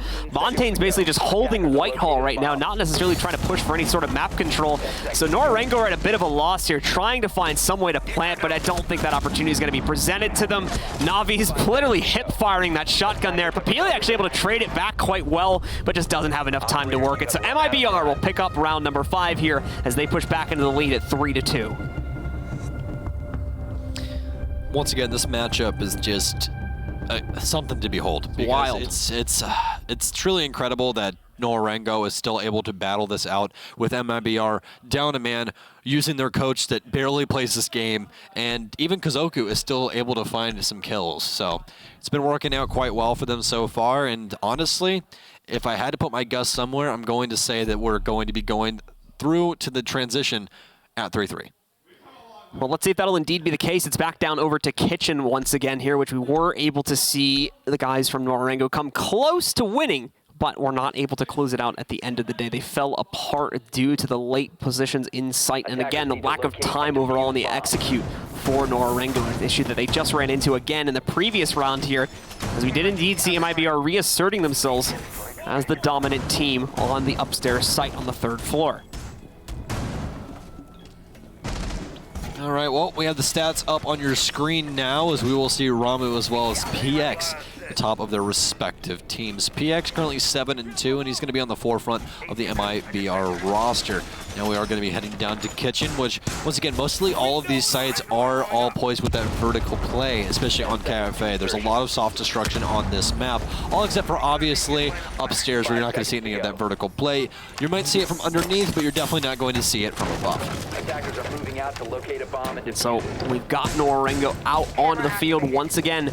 Time to see what they can bring to the table here for the Kitchen attack. If they want to try something a little bit more straightforward, they can try to push in towards Bakery and then make things work from there. But they do kind of need to at least flush out the roaming presence on the 2nd floor. Otherwise, they'll be fish in a barrel even if they get site control. Raisel again finding that opening pick. Cyber has had no luck whatsoever with these window peeks, as once again, it's Nora-Rengo that find him instead, knocking him out this time in the dining room and giving the team a 5v4 edge.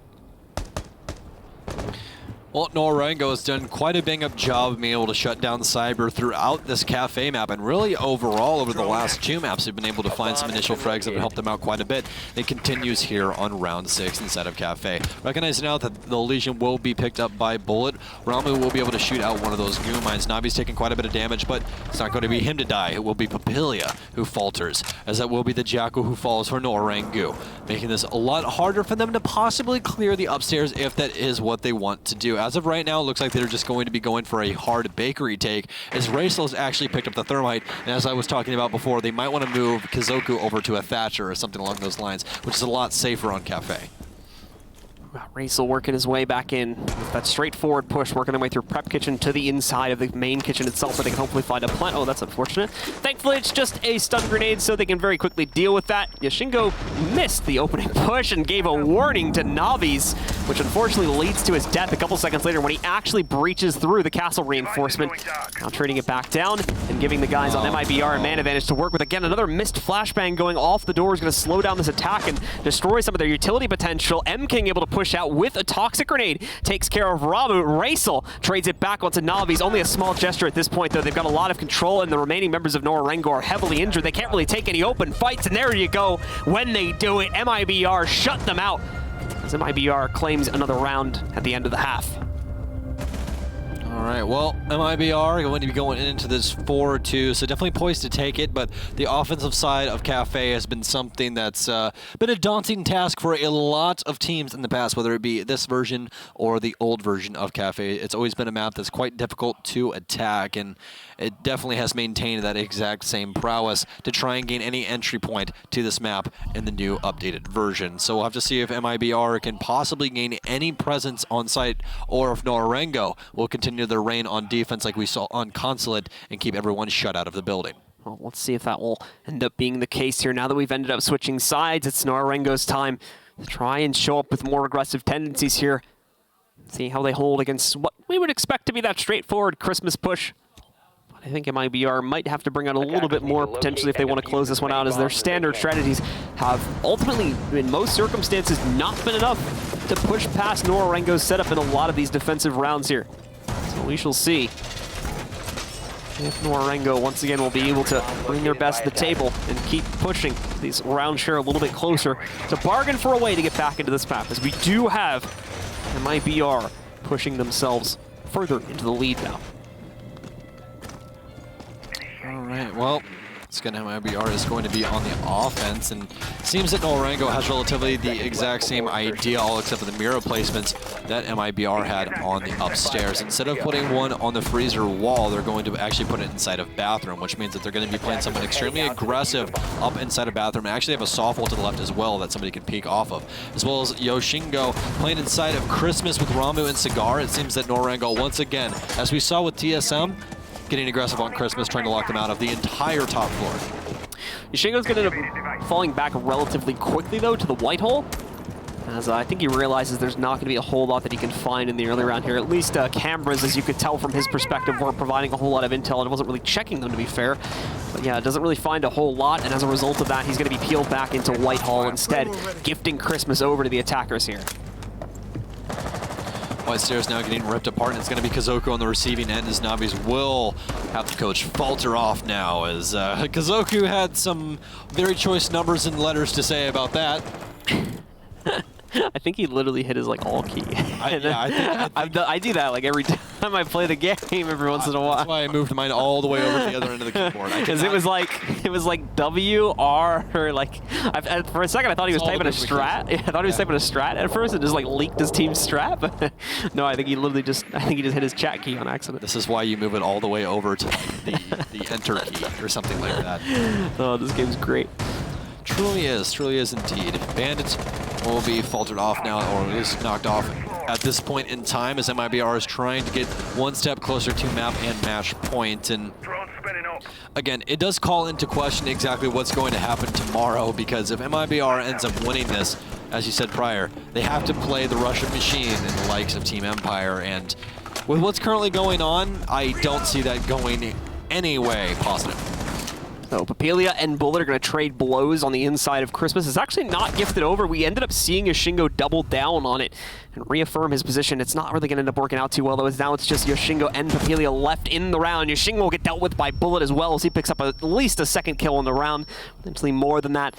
And now everything left on Papelia. Yeah, he's got the mirror windows to work with, but positioning is a different story. He's been iced out from multiple spots as well, with Navis being able to push down through Whitehall. And as a result of that, MIBR pick up yet another round, seeming to finally come back into control of this series after a long delay, including the loss of the second map. Well, 2 rounds to go for MIBR to possibly win this, and it seems like we will be heading back up to Bar Cocktail, and this time around we are going to have a bandit again, but it's going to be in the likes of Kazoku's hands, as it was the last time. As I did think it got adjusted down to Yoshingo there for a second, just because of the lining upstairs for how the operators' insignias go comparative to the roster down low. But no, it will be in the hands of Kazoku once again. 6th pick from Legion to Valkyrie for Yoshingo, as there is no IQ, so can possibly get some more information that's very needed at a point like this, where they really need to try and take this to MIBR. So let's continue on with that play and see if the members of MIBR are going to be able to bring enough to the table this time in order to shut down the round. This is where we started to see things start to turn back into Nora-Rengo's favor as well. They still have this upstairs site to play with. which is ultimately going to be the easiest site they'll be able to get. They can't get past this one. They're not going to be able to get past anything else, in my opinion. So this is where they need to start this off and then build from here. Immortals looking a lot more consistent now, at least when it comes to the attacking side of this one. Seem to have a good idea about how to counter out the strategy from Nora-Rengo, at least based on that opening attack anyway. That's what it seems like. 5 seconds to go. Well, it seems like Nora-Rengo has relatively the same idea as they had last time. Try and contest Christmas and hope for the best. Last time did not work out as Kazoku did fall off on white stairs, and that's a very, very big pivotal place on this map. And made it to where they had no cover as Bullet will rip the head off the shoulders of Yoshingo as he tries to go fishing out the window. Finds the black eye cam for good measure, then just to add insult to injury to the likes of Nora-Rengo.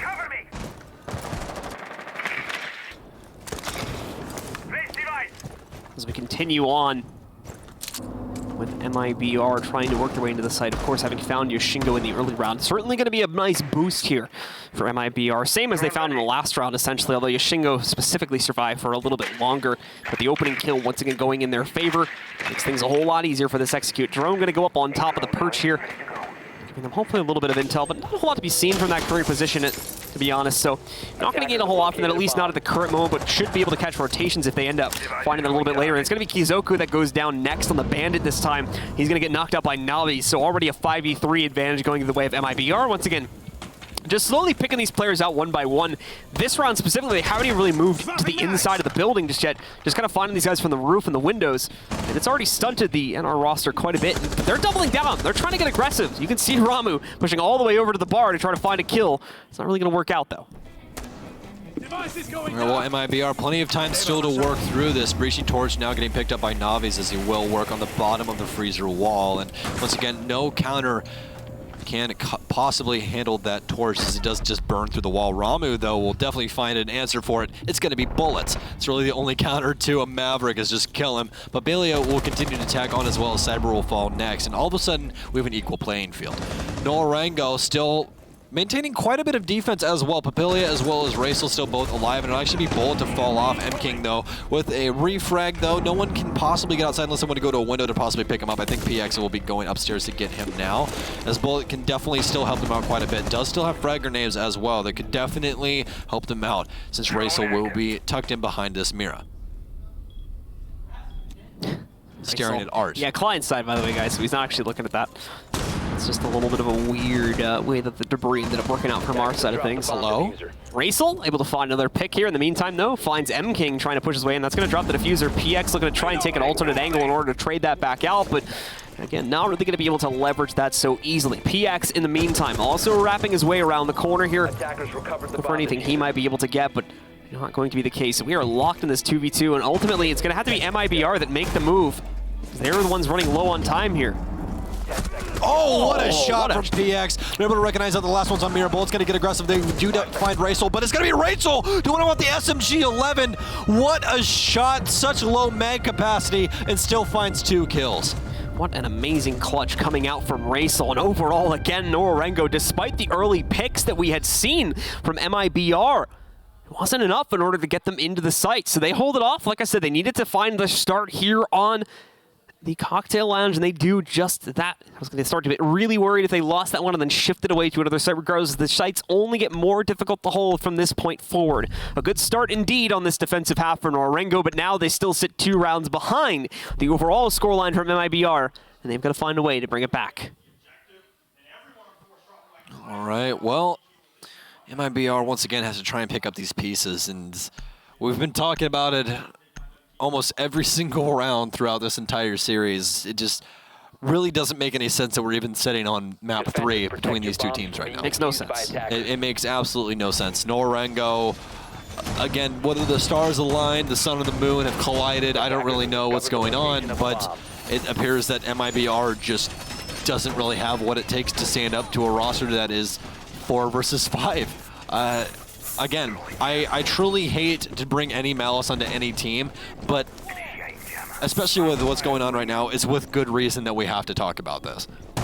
So, the guys on MIBR, Another bump in the road for them as we do end up seeing Nora-Rengo take control of that first defensive round. Still with a solid lead though, so they can easily get over this if they correct it on the next attack here and take quick control of Kitchen. That would put them up onto map point once again. And they would have 3 in a row to try and shut this down against Nora-Rengo before we ended up at OT for yet another map here to determine the true winner of this series and who's going to be moving forward to face off against Empire tomorrow. All right, well, Yoshingo's going to get aggressive from VIP. Not going to find too much, though, as it appears that someone's going to spray through the window. It will be Cyber on a random spray, as he will take down Yoshingo. It's going to be an extremely big pick to start things off. What we saw, it really doesn't matter with the likes of Nora-Rengo. They might lose some early bodies, but it's all on MIBR to finally capitalize, and seems that Nora-Rengo at least has that number for the time being. Yeah, you still have a lot of clutch capability built up on this team, especially from guys like Racel, who are pretty much always going to be hanging back and playing a little bit more defensively, although this round might be a bit of an exception to that since he's on mute. We'll have to see exactly where he's trying to play his position right now. But Ramu, in the meanwhile, also hiding out behind the bar here. Oh, he's going to accidentally, I think, shoot out one of his ADSs while trying to pick off, I think, a drone there. So we'll end up getting forced back. And also wrap around the corner here to try to take a new position, but he's been found out at this point, so he's got to be a lot more careful about the way he proceeds from this point forward. And meanwhile, for MIBR, they will start to clear out the majority of the second floor. Got a couple players roaming on the first floor here, too, to slowly start that push over towards the kitchen, primarily by working their way through the bar, where they just fished out at least one player from the defensive side. You will hear the exothermic charge go off of M-King as they do finally gain some presence on site. They will be able to find Papilia this time around as he's going to pick himself up. Navi's waits for it. A little bit of insult to injury there, rubbing some salt in the wound, but it's all left up to Kazoku, Ramu, as well as Racel on site to try and hold things down, as now the verticality will come through from the likes of Navi's and Bullet as they have rotated themselves upstairs. Nitro Cell will get allocated from Racel, but it's not going to find anything just yet. This little punch hole that he's made down at the bottom of the wall here will not bear anything just yet, but it will be M-King who's now pressuring onto site as Kazoku will fall. Ramu rotates completely off over through Coat, as he has been in here prior to this as well. As you can see the ADS on the wall. Quick shot, so as Navi's will put him down, and it's all left up to Racel in a 1 versus 5. Claims one, but Bullet on the flank will take down Racel, and this will be a map, match, everything point here for the LATAM roster. MIBR finally pushing this to its pivotal moment now, and this is the time for Nora-Rengo to bring everything they have back into this matchup if they still truly believe that they can win and close out this matchup. This is it right here. We need to see them fight to the bitter end. They're going to change up the site once again. Won't be sticking with the kitchen, as unfortunately things just went a little bit too much into the favor of MIBR for them to reattempt that one. So instead, it's up to the second floor, as their third floor site has not been unlocked just yet. We are going to end up in Reading Room and Fireplace for potentially the last round of the series and of the day here on the Alpha stream. All right, well, it's got to come to an end at some point. It's been fun. I've had a lot of friends, met a lot of new people, you know. But at some point, we will come to the end of the road, and this might be it right here. MIBR on offense going to be attacking Reading Room / Fireplace Hall. Pulse has been picked up by Nora-Rengo. They've done a very good job of being able to start things off and even really been able to clutch up quite a few rounds that it seemed like all hope was lost. All the way down from 3v5, they've been able to find their way back through these woods. And actually, Kazoku has more kills than Yoshingo right now. That's actually pretty crazy. It does explain why Nora-Rengo maybe not bringing as much of a strong suit to this matchup, though. When you consider that Yoshingo's been, at least in my opinion, a pretty important part of the puzzle for Nora-Rengo to work their way back into these rounds. So him, unfortunately, does not step, playing up to snuff. And this one is probably a large part of the reason why they haven't been able to trade out at least close to the number of rounds they did back on the second map. Just win your gunfights. Attackers are heading out to defuse a bomb. I think that's the only option. Right? When you're basically counting one of your players out for fragging capability in general, you don't want to have another player missing from that puzzle either. Is at that point, you just don't have enough fragging power to win a round, in my opinion. You can have one player that's kind of like bad at getting frags, but still works as support, which is literally what they have in the form of Kizoku right now. There's a lot of teams, with support doesn't necessarily always find impact with frags, but is always good with the utility. But if you're now down 2 players and, two of them aren't able to frag out, I think that's stretching it a little bit too far. Yeah, exactly. If I had to give a letter grade to Kazoku, especially with how much knowledge we know he has of the game, I would give him a C-, honestly. I think of anything, like obviously top of an A being like the absolute best that could possibly happen. Obviously inside, Kazoku was lost. I think this man was literally just like talking to his team or something. PX is also inside as all of a sudden this massive aggression is going to work out, and this seems like it's going to be the end. Shingo finally finding the kill, but will soon falter, and that's going to be it. MIBR finally putting a nail in the coffin, and they will be seeing Empire tomorrow on Tuesday. MIBR wasting no time with that execute after they find the opening pick against Kizoku as he falls short toward the end of it and is not enough to make up for the loss of Mario due to his illness. So as a result of that, MIBR still close out. It takes 3 maps though, but they get the